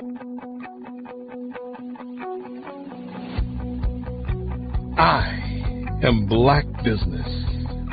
From the moment I wake until the time I sleep. Yes, I am Black business.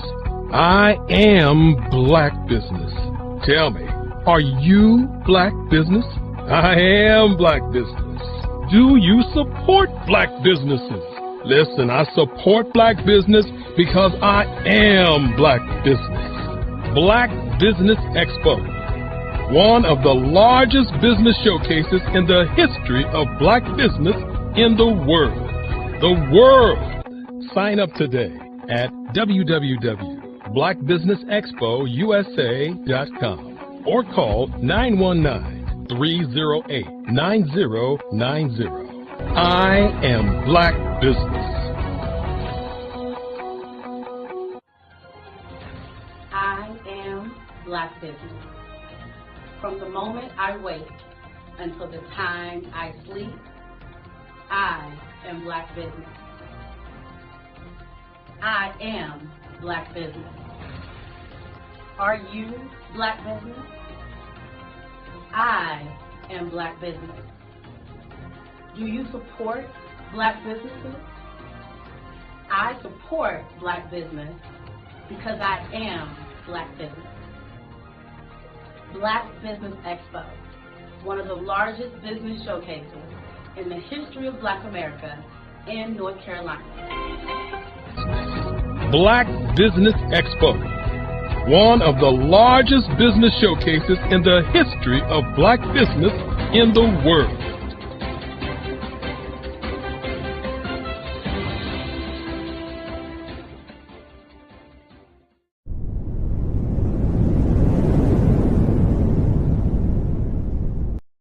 I am from Washington, D.C., but I was raised in Durham, North Carolina.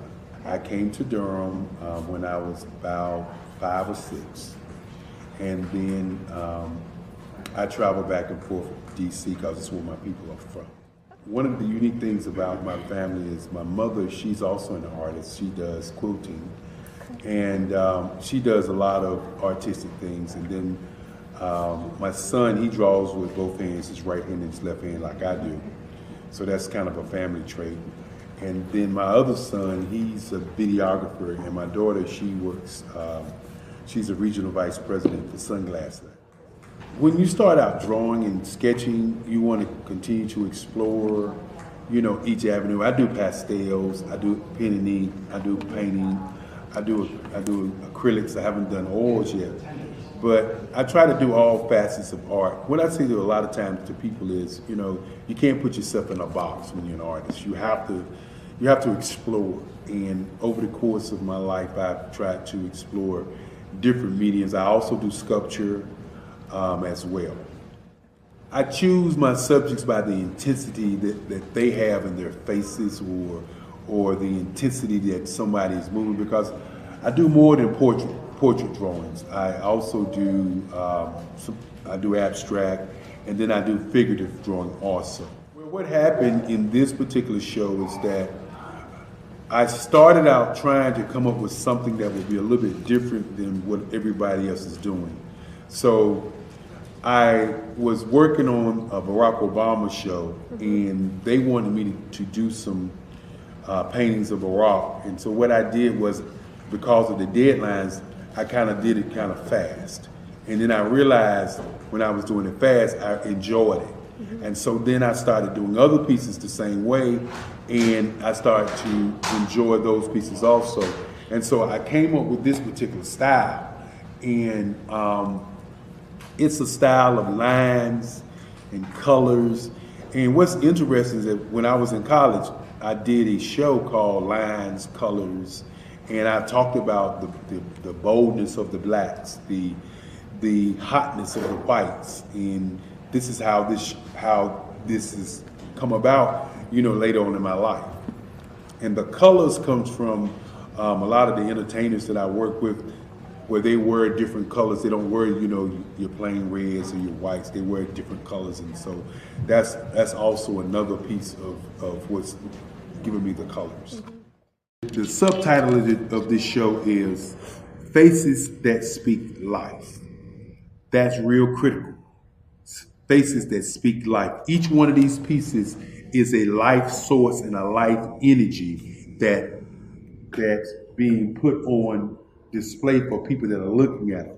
You know, I always say in terms of my art, it's not important that I draw them. It's important what you get out of what I draw. You know, I don't try to just draw it because you like it. People wanted me to do prints. I didn't do prints.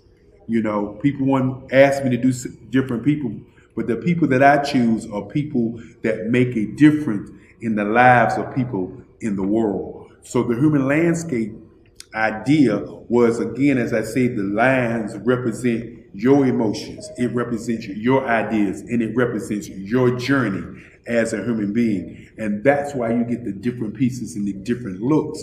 And as you notice, I try not to do one look that looks alike another look. And that's what's the most important part of this show.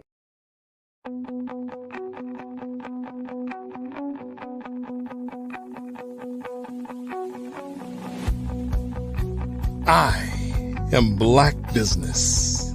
From the moment I wake until the time I sleep.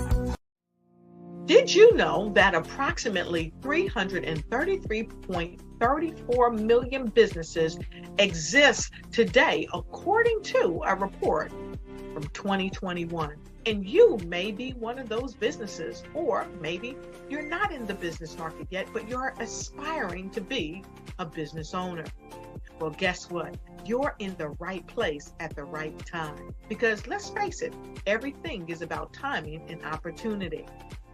Hi, my name is Dr. Lotus Richey, and I'm the CEO and founder of the Lotus Richey Coaching and Consulting LLC, along with the Lotus Richey Ignite Show. 15 Minutes of Success with Dr. Lotus Richey, as well as books to boom your business and bring who you are. And today, I want to bring this amazing message to you about the Black Business Network and the Black Business Olympics. See, the Black Business Network and the Black Business Olympics is designed to help people just like you, that's right, that look like me, to take their business to the next level.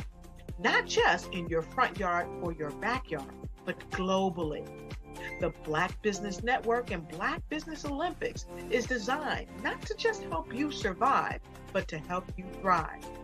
So join us today as we come together with businesses all around the world to support our students, our children, our young teens, our young entrepreneurs. What we do is we come together to help raise funds for students who are aspiring to be business entrepreneurs, who are aspiring and who are thriving in college. We endow them with a wonderful opportunity to gain scholarship of either a laptop or several thousands of dollars. And we invite you to help be a contributor to this amazing opportunity to help someone that looks just like you. So join us today at our website and let us connect with you and help you ignite and take flight in every area of your life on the Black Business Network and the Black Business Olympics. I'll see you on the other side.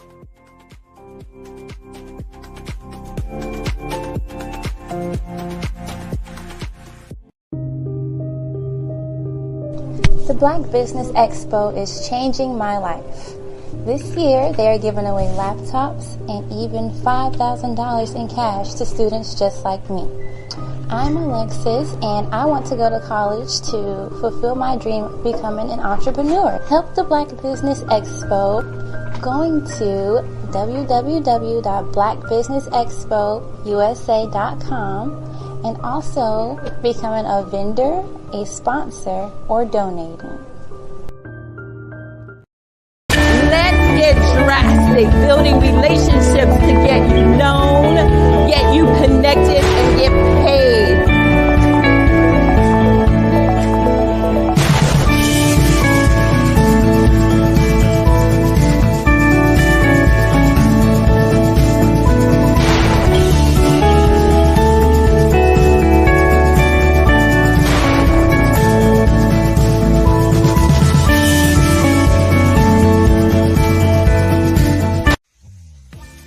Are you ready? Are you ready? The Black Business Olympics will be held September the 19th through the 25th.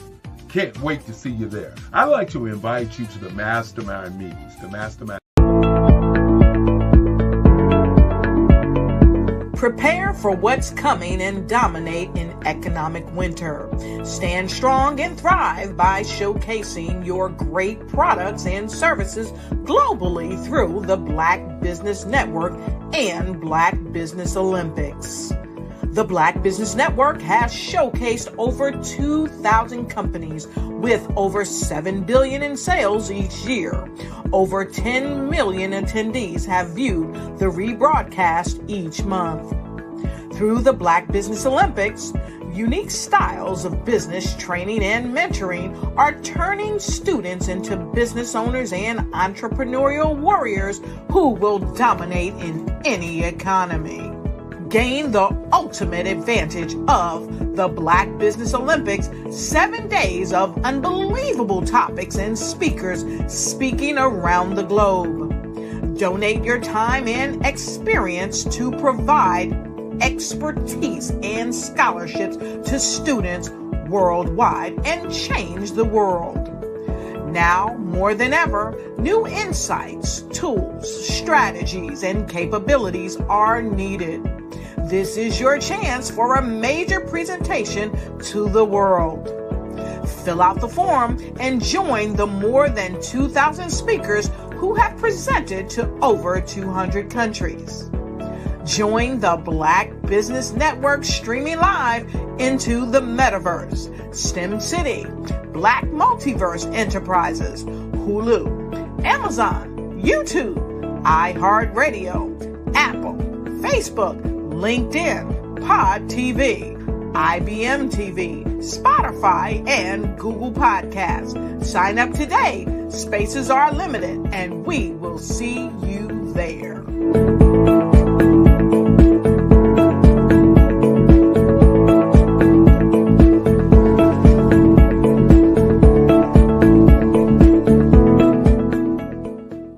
I'm Ramon Ray, founder of Smart Hustle Magazine and smallbiztechnology.com.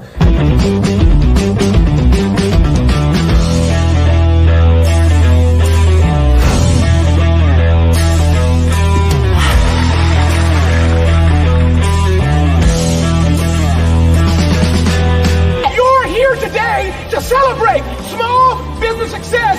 Stand up on your feet. You rocked the house. It was amazing. Didn't we learn? For me, success comes from failure. One thing not to do is shake somebody's hand like this.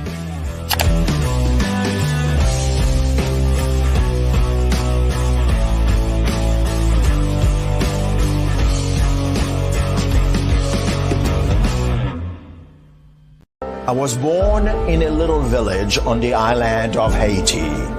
Many deadly diseases pounded me.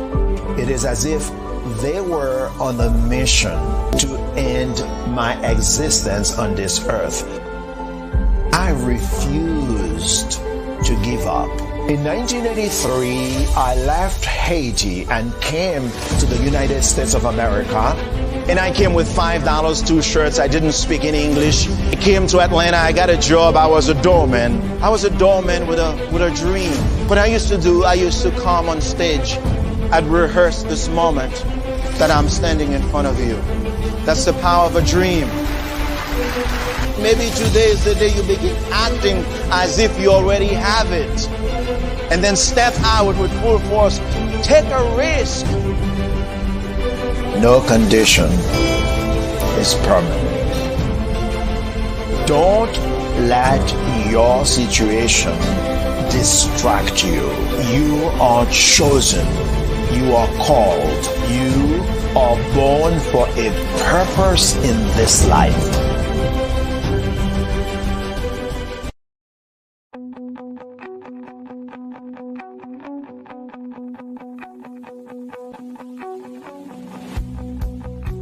I am Black business. From the moment I wake until the time I sleep. Yes, I am Black business. I am Black business. Tell me, are you Black business? I am Black business. Do you support Black businesses? Listen, I support Black business because I am Black business. Black Business Expo. One of the largest business showcases in the history of Black business in the world. The world! Sign up today at www.blackbusinessexpousa.com or call 919-308-9090. I am Black business.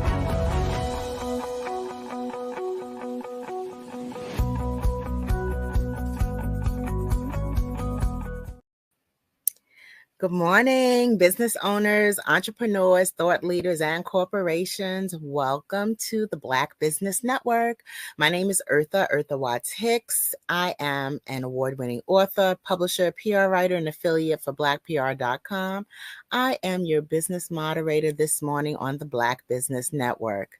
The Black Business Network is a 24-hour business network showcasing Black businesses, business owners, entrepreneurs, and thought leaders worldwide. We have speakers from North Carolina, London, Singapore, Africa, Japan, and cities all over the United States. The Black Business Network is a global community sharing its business knowledge to empower, inspire, and educate businesses about business. Our next speaker is Tamisha Thomas. Now, Tamisha Thomas, she excuse me, TooMuchTV Thomas. She is an educator, entrepreneur, community organizer with a huge heart for supporting our youth in wealth-challenged communities. TooMuchTV Thomas is a graduate of the University of Alabama at Birmingham and has worked in radio and television as well. TooMuchTV is the founder of the TMT Youth Community Foundation, a nonprofit organization that trains youth and prepares them for careers in science, technology, engineering, arts, and math. Welcome, Ms. TooMuchTV Thomas. TooMuchTV, welcome. Hi, Miss Hicks. How are you doing today? I'm great. And I'm very interested in hearing more about what you do. Genius is common, so I will see you on the other side. Thank you, Eartha. Hello, everyone. I'm TooMuchTV Thomas, and in the past, I have been coming to the Black Business Network telling you about marketing and what me and our youth do for businesses, how we are able to make marketing affordable, and how we do events, how we do websites, how we do social media for small businesses. And today, I have one of my clients here today, Miss Pam Kelly. She is a futurist. She is a prepper. She is an amazing person with a big, huge heart for our community. And she has this big vision for bringing people together and making sure they are prepared in this new economy that's coming. Without further ado, I'd like to introduce to you Mrs. Pam Kelly. Hello, Mrs. Kelly. How are you today? Hello, TooMuchTV. How are you? How are you? Wonderful. I'm wonderful. Well, good. I'm glad to have you on the Black Business Network today. Thank you. I'm so glad to be with you all. And I thank you. And I also thank Dr. Eric Kelly, who I've known for decades. So this is just a wonderful opportunity to connect with everyone. Well, you've got some amazing things going, and I wanted you to come to the Black Business Network today to let everyone know who you are and why you're doing what you're doing, and then to talk about your upcoming tour. And I also thought this was a great way to get content so that I could use later to put into your campaign. Okay, well, great. So everyone, my name is Pamela Kelly. I'm founder of I Prep to Thrive. I am an inventor of a tool called Cashflow 5-10-10-75, which is a preparedness mobile app. And I can talk about that a few more minutes later. But I'm also a proud partner of TMT Youth Community Foundation. And again, I want to thank Dr. Eric Kelly with the Black Business Expo for giving me an opportunity to speak with you all today. So I am a prepper. I am not a doomsday prepper. I'm what's called a life cycle prepper. Because I've always felt that doomsday is something you simply cannot prepare for. As a person of faith, I believe that you can do the best you can, just stand, and the Lord will decide on our future at that time. So for doomsday events, that's something I leave to the other doomsday preppers. But life cycle preparedness, that's all about preparing day to day to meet the daily challenges of finance, being strategically prepared, and to be able to survive from at-risk and survivable events.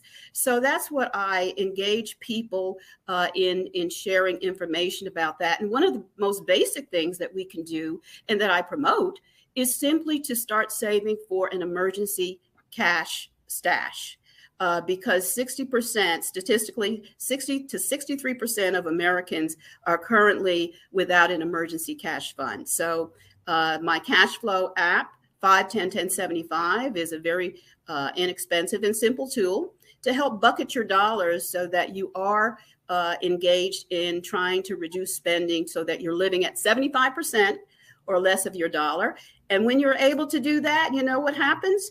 You're able to save 10% for emergencies. You are able to give 10% back to your community, and even 5% to invest in what I call kinship business communities, because ultimately that's how we as an African American community build wealth, sustain wealth, and actually build those places that our present and future generations need. Imagine using 5, 10, 10, 75 so that we have community centers that our young people can go to, places that our seniors are able to be attended to and nurtured, and even to get our veterans. So there's people in our community that are in need, and the only way that we can respond to that is to really collectively and intentionally invest our dollars in the right buckets, and we can do so much as a community using a preparedness strong partnerships. So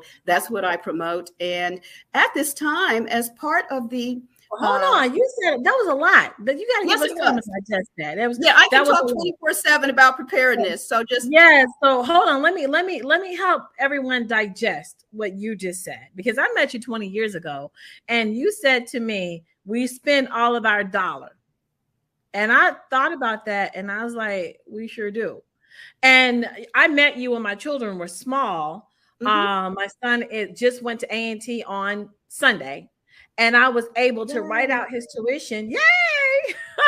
I was able to write out his tuition without much hardship. And I believe it was because of the conversation that I had with you when I first met you a long time ago. And that conversation was to be able to say, we as African Americans, we actually we have $1 billion spending power. Well, we have a $1 trillion spending power. Sorry, but on any given day, we're sending about $1 trillion outside of our community. So that's what this is that you're speaking of, because with $1 trillion billion buying power, that's stronger than third world nations. We're talking about actually our combined spending power. It actually makes us the 8th nation in the world as a spending power. However, most of that, if not all, most of it, 99% of it, is going out of our community. So that is why we do not have community centers. That's why we do not have seniors. So what I'm proposing is that we each, in our own way, I have a tool, again, cash flow 5, 10, 10, 75. It's not a reinvention of the wheel. It's actually financial wisdom, traditional wisdom. Simply do not spend all of your dollar. Now, I had to learn that myself the hard way. So fast forward to 2023, that's what I promote. Just starting the baby steps, download the app and do a preparedness audit for 30 days.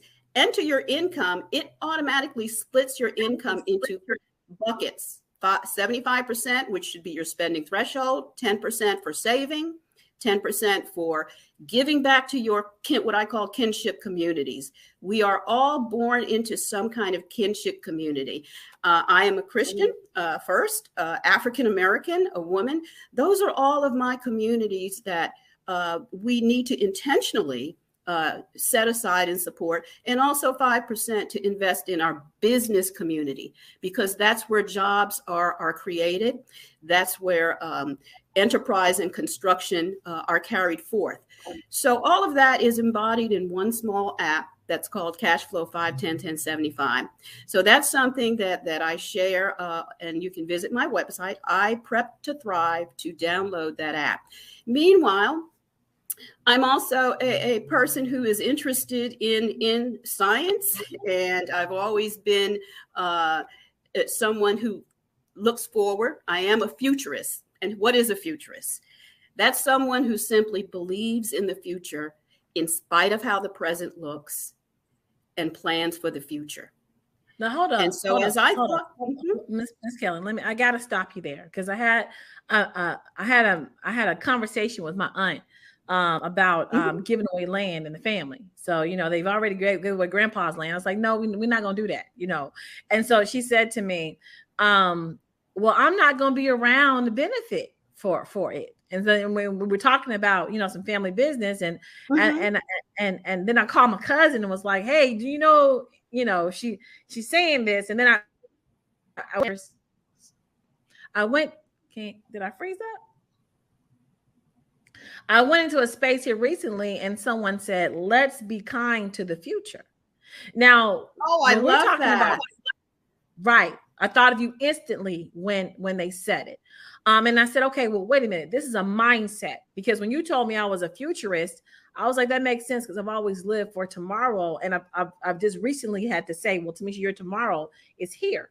And so I had to realize, okay, the space that I've been living for forever, I'm here. So futurist, you let that roll off your tongue so fast, but I want you to really say, and when I heard, let's be kind today for tomorrow, I said, okay, this may need to be Miss. It's all very complimentary, isn't it? It is. And so define what that is, a futurist. What is that? Well, let me give you an example that maybe we can all relate. We're all here because of futurists. We're here because our ancestors refused to give up on the future. So when I say futurist, it's really someone who is perhaps against the odds. And in spite of the appearances of the present, they're saying, I believe in the future. I believe in better futures, not just for myself, not just day to day, paycheck to paycheck. In fact, it goes beyond the situation that most of us, so many of us are living in, paycheck to paycheck, not having an emergency fund. It's going to take a mindset transition to say, in spite of that, I'm going to take this dollar that I have today. I'm not going to spend all of it. I'm actually going to intentionally set aside a dime out of it each week. And what you're now doing is saying, in spite of what the future is, in spite of what it looks like now, I'm going to start saving for the future. And it does take a bit of faith. It takes a bit of fearlessness. But what I offer at iPrep to Thrive is you have a support system of people to hang out with that are futurists and who believe in your progress and who believe in an economy that profits from your progress. We're actually contained in an economy right now where people profiteer from your unpreparedness. So that is what I'm proposing. They don't want you using those buckets. They want you shopping at the convenience store.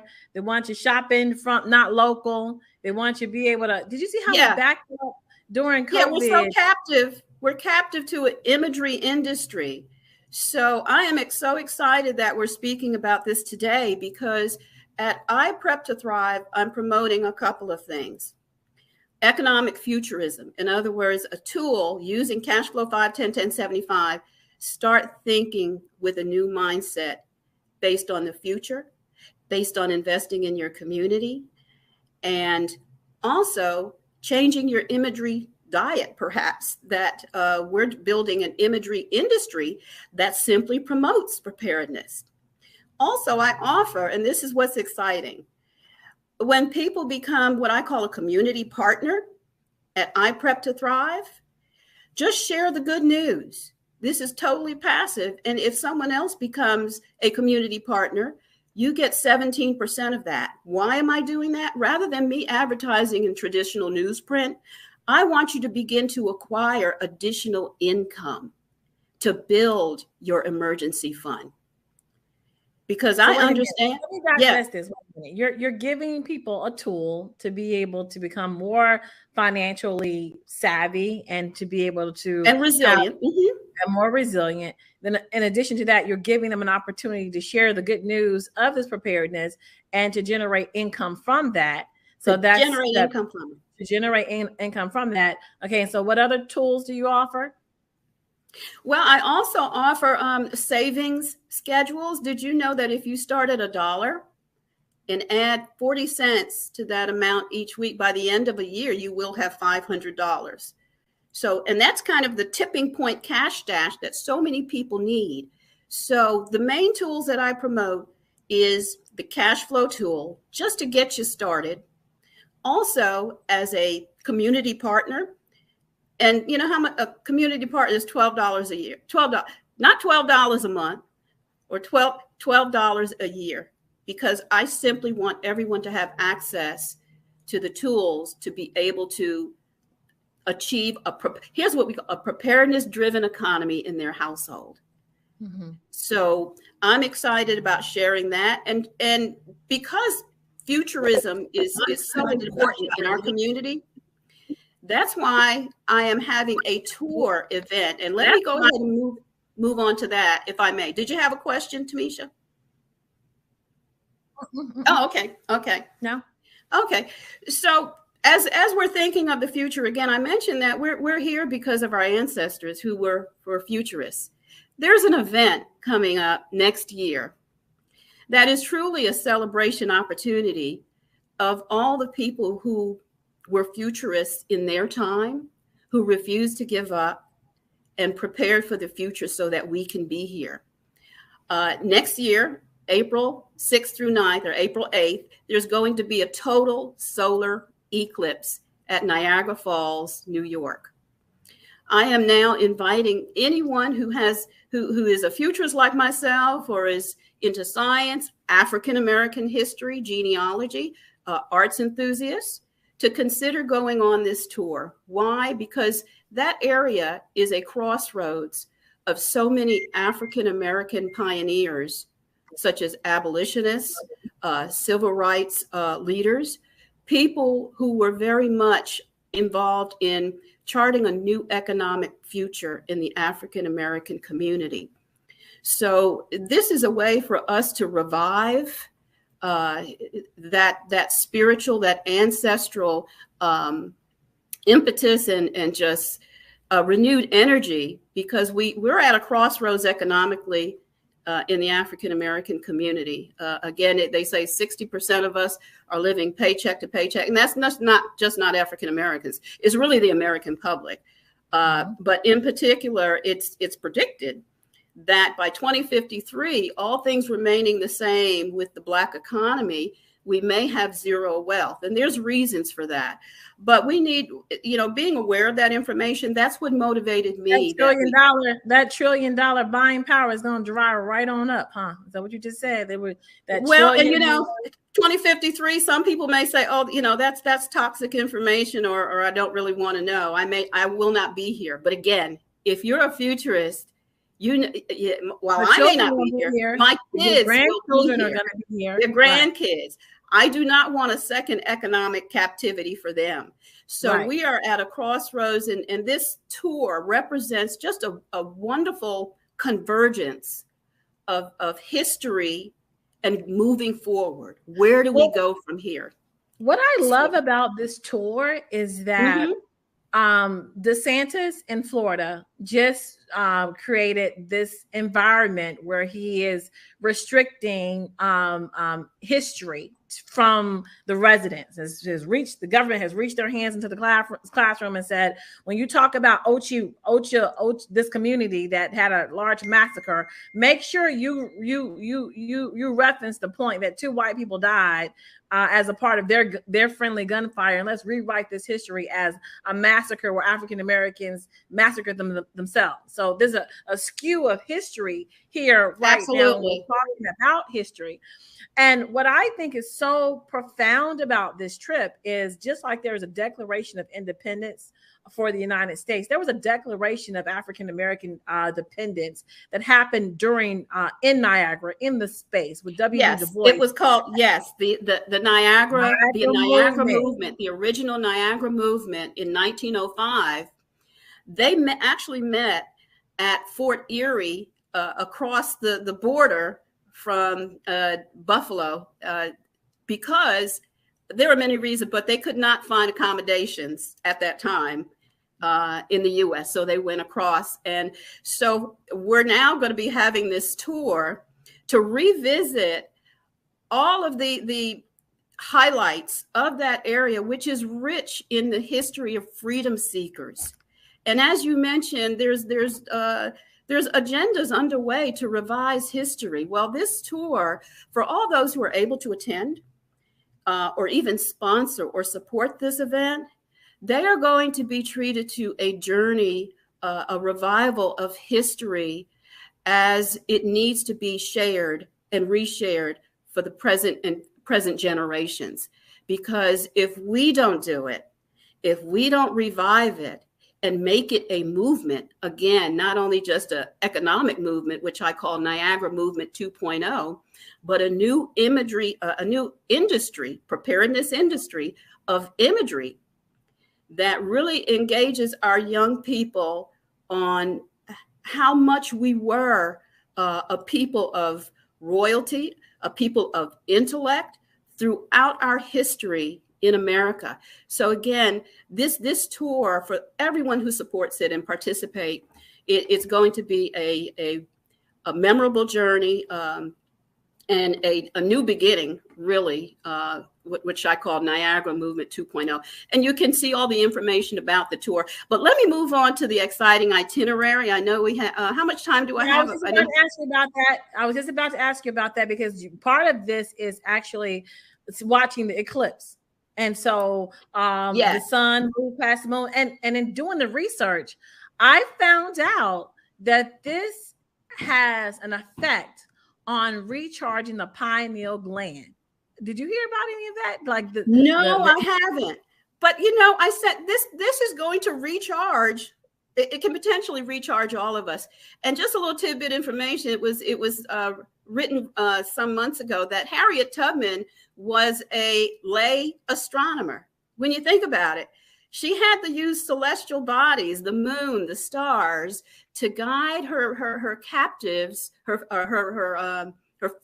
freedom seekers, her fugitives to the Buffalo border, and some of them stayed. So there are people who are descended from those freed slaves who once they reached the north, but then some went further north to Canada. So we're excited because we're researching the possibility of meeting with some of those folks who are descended from the very people that Harriet Tubman helped to escape to Canada. But also this celestial event, it's a once in recorded history. It has not happened that a total eclipse has occurred over the majestic Niagara Falls. So there have been eclipses. Tell us, give us the itinerary. So you get there, was it Friday night? Let me get to the itinerary. So again, it's April 6th. It's over a weekend, which does include Monday, which is when the eclipse actually happens. So our adventurers, as I call you, those who attend, arrive on Saturday. And we will have arrivals throughout that day. And we have a great hotel rate, the best hotel rate, because for that weekend, if you try to get a room, it's going to cost you upwards of $300. We have room rates of $159. That is phenomenal. So we have a great room rate and we have complimentary shuttle service from the airport. So you know, that's taken care of. Sunday, we will have that's a touring day.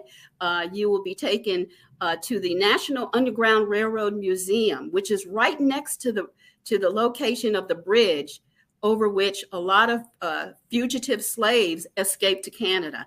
This is just so many historic moments built into this. In the evening, we will have a wonderful banquet.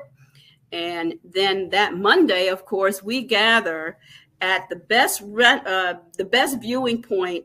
We've confirmed that. We have a chart. We've chartered a bus, and it's a done deal to take us to the best viewing point overlooking the falls to witness the eclipse. And I like the word you said before, majestic. Majestic. This is majestic. You've got you've got all this water, which we know that water rejuvenates you, and then you have this act of nature that's gonna come, and for like, what is it, 3 minutes, 2 minutes? It's going to be about 5 minutes. That day, in the middle of the day, it will descend into the black of night. So that is for me, it's very transformative because again, it recalls the fact that Harriet Tubman, She had to work under those conditions, and she successfully, because she was a futurist, because she prepared and never lost a passenger, she was able to get people successfully to freedom under the dark of night. But then where do we go from there as the moon recedes and the sun returns? It really is a transformational moment of a new beginning. So the gathering of people there, and even for those who can, here's something else. For those who cannot attend but do support this event, we're going to be able to stream it using technology. I'll be working with Miss Tamisha to make that happen. Like, what are we gonna stream this from the Well, because the technology makes it possible. We need a generator with some cell phones. We'll see. Yeah. Okay. Yeah, well, we'll make it happen again where there's a will. We got 8 months to plan for this. So, but here's another highlight throughout the event. Again, there's so many people that can be honored from our past. Not only Harriet Tubman and Frederick Douglass, the founders of the Niagara movement, but all those who in the recent past, we've been through something, a pandemic. We've lost people too soon. We have our young people who were actually, to too many negative factors, we're still losing. We need to have a trip. And so we're going to have a candlelight tributarium, I call it, throughout this event, that people who sponsor, we're just going to lift all those names up during this eclipse symbolically, that you're with us, even though you may not be able to be there. So there is so much positive outcomes built into leading up to this event, preparing for it. And a lot of people say, well, that's so far in advance. Well, let me tell you the benefit of committing to an event and planning for it in the future.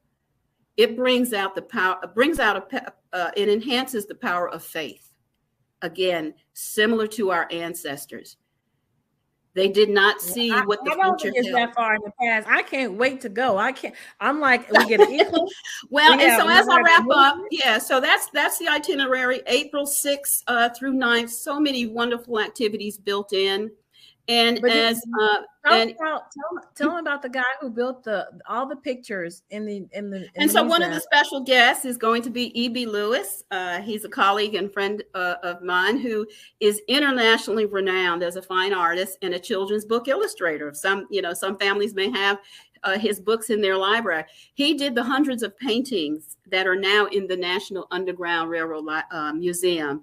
So he will be on site to give his perspectives of the event and the history of that area. So again, for those who are into science, African American history, genealogy, and arts enthusiasts, we are actually building into this opportunities for folks in those areas to share the significance of this eclipse and the historical importance of it for the African American community, and then the conversation of where do we go from here? That's the Niagara Movement 2.0 conversation that everyone should look forward to.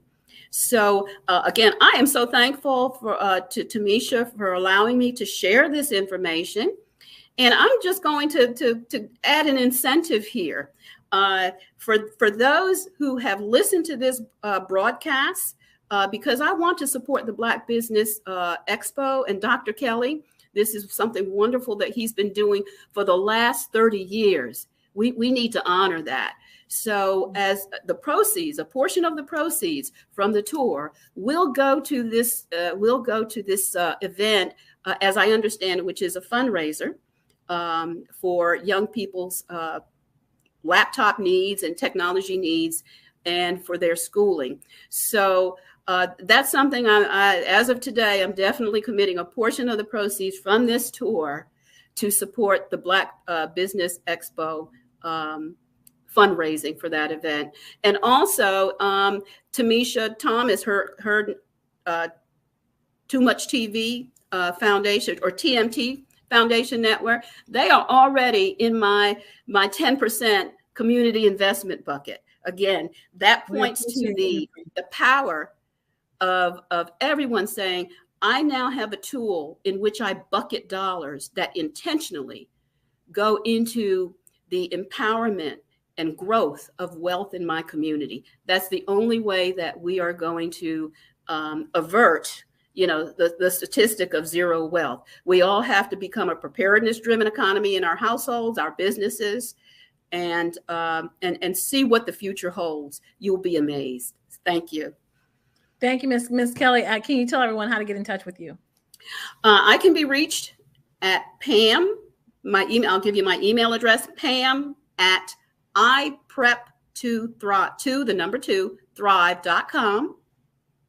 My website is www.ipreptothrive.com. And you can even text me at this number, 919-371-8207. Well, we want to thank you today for being a guest on the Black Business Network, the Olympics, and we want to thank you for sharing the Niagara Heritage Tour. And we will see you on the other side, Ms. Kelly. So today was an amazing day. You got to meet a client of the TMT Youth Community Foundation, Miss Pam Kelly. She is taking people to Niagara. We can't wait to go. I can't wait to go. I'll be filming the trip. We'll have junior reporters with us, learning history, and also helping businesses to be able to reach their marketing goals. So this has been another exciting edition of the Black Business Network, and I'll see you on the other side. So much for all of that. Thank you so much, Tamisha. And I was actually Googling and looking and trying to get in on that tour myself, so I hope to see you there. Hopefully, I'm working on it. Yes, yeah. I told Dr. Kelly he's got to bring all his business network people there. The pineal gland gets charged up with the eclipse, so we get to know each other. We get to networking. We get to handing out business cards. We get to be part of a network. That's what I'm talking about. She had me at Underground Railroad tour during an eclipse at the Niagara Falls border. Okay.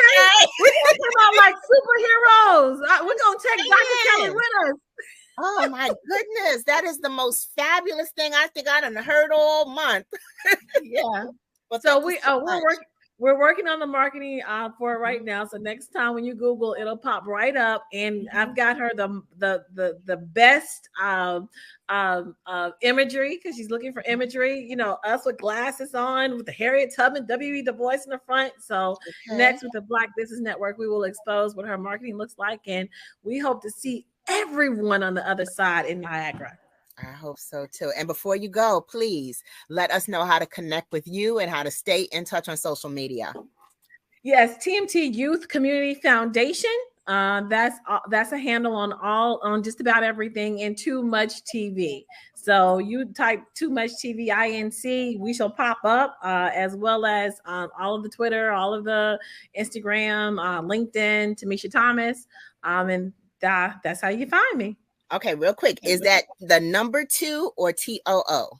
TOOMUCH TV INC. All righty. Well, genius is coming, and I will see you on the other side. Thank you. You're welcome. Oh, that was wonderful. Thank you so much, Tamisha Thomas and Pam Kelly. The Black Business Expo's mission is to raise funds for high school seniors going to college or K through 12 entrepreneurs. This expo is a fundraiser for students. You may go to www.blackbusinessexpo.com to donate to the scholarship fund, or use the Cash App that's on the screen below, or enter $BBXUSA. Our goal is to give laptops and up to $5,000 to 10 students. Students can register online at www.blackbusinessexpo.com. Every dollar counts, so we want to remind you to donate to the scholarship fund, however large, however small. No dollar is unappreciated. We want to thank our Black Business Expo USA sponsors for August of 2023, and that is NC 100, Moody Capital Partners, Suede Soul, Lotus Riche's Coaching and Training, Carolina, Virginia Minority Suppliers Development Council, STEP Management, BHS and Associates, Margie McLean Foundation Incorporated, Geniuses Common, Earth Essentials, Mullane Shani Global, Executive Women's Success Institute, the Quality Coaching Company, Superwoman Business Services, Creative Force Studios, Lee Entertainment, Artistic App Design, Black Business Expo USA. Genius is common, and I will see you all on the other side. Have a great day.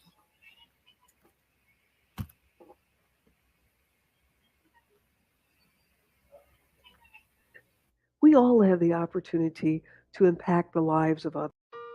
Hello, this is Israel, and I am CEO of Daydreams Interactive and author of Princess Planet.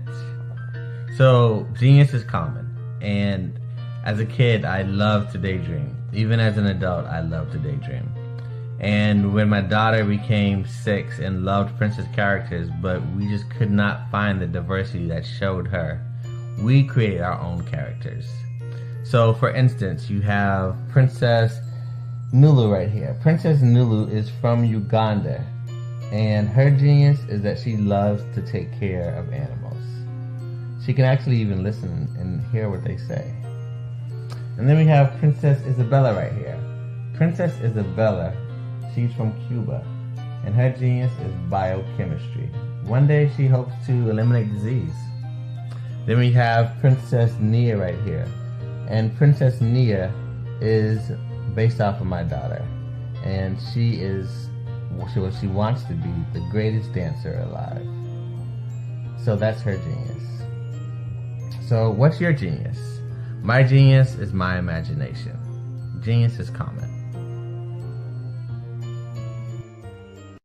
Hey guys, my name is Caden. I'm the CEO of Caden Teaches, and my genius is teaching kids about financial literacy.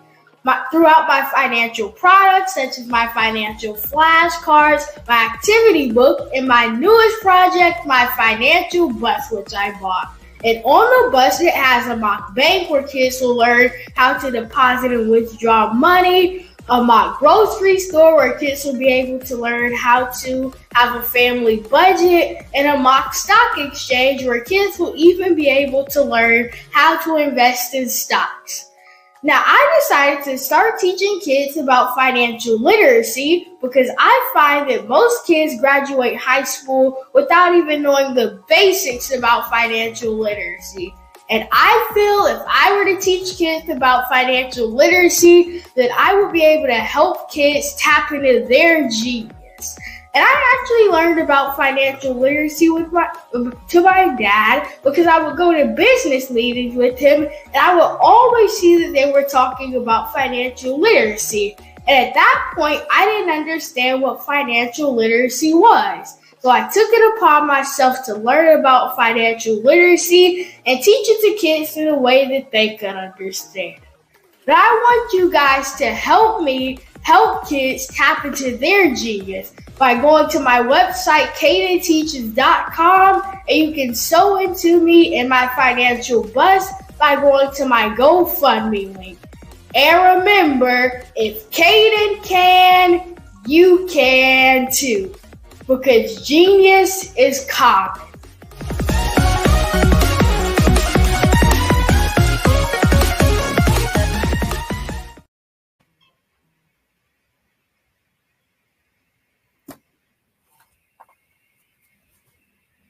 Hello.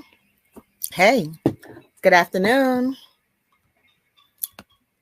Good afternoon, business owners, entrepreneurs, thought leaders, and corporations. Welcome to the Black Business Network. My name is Eartha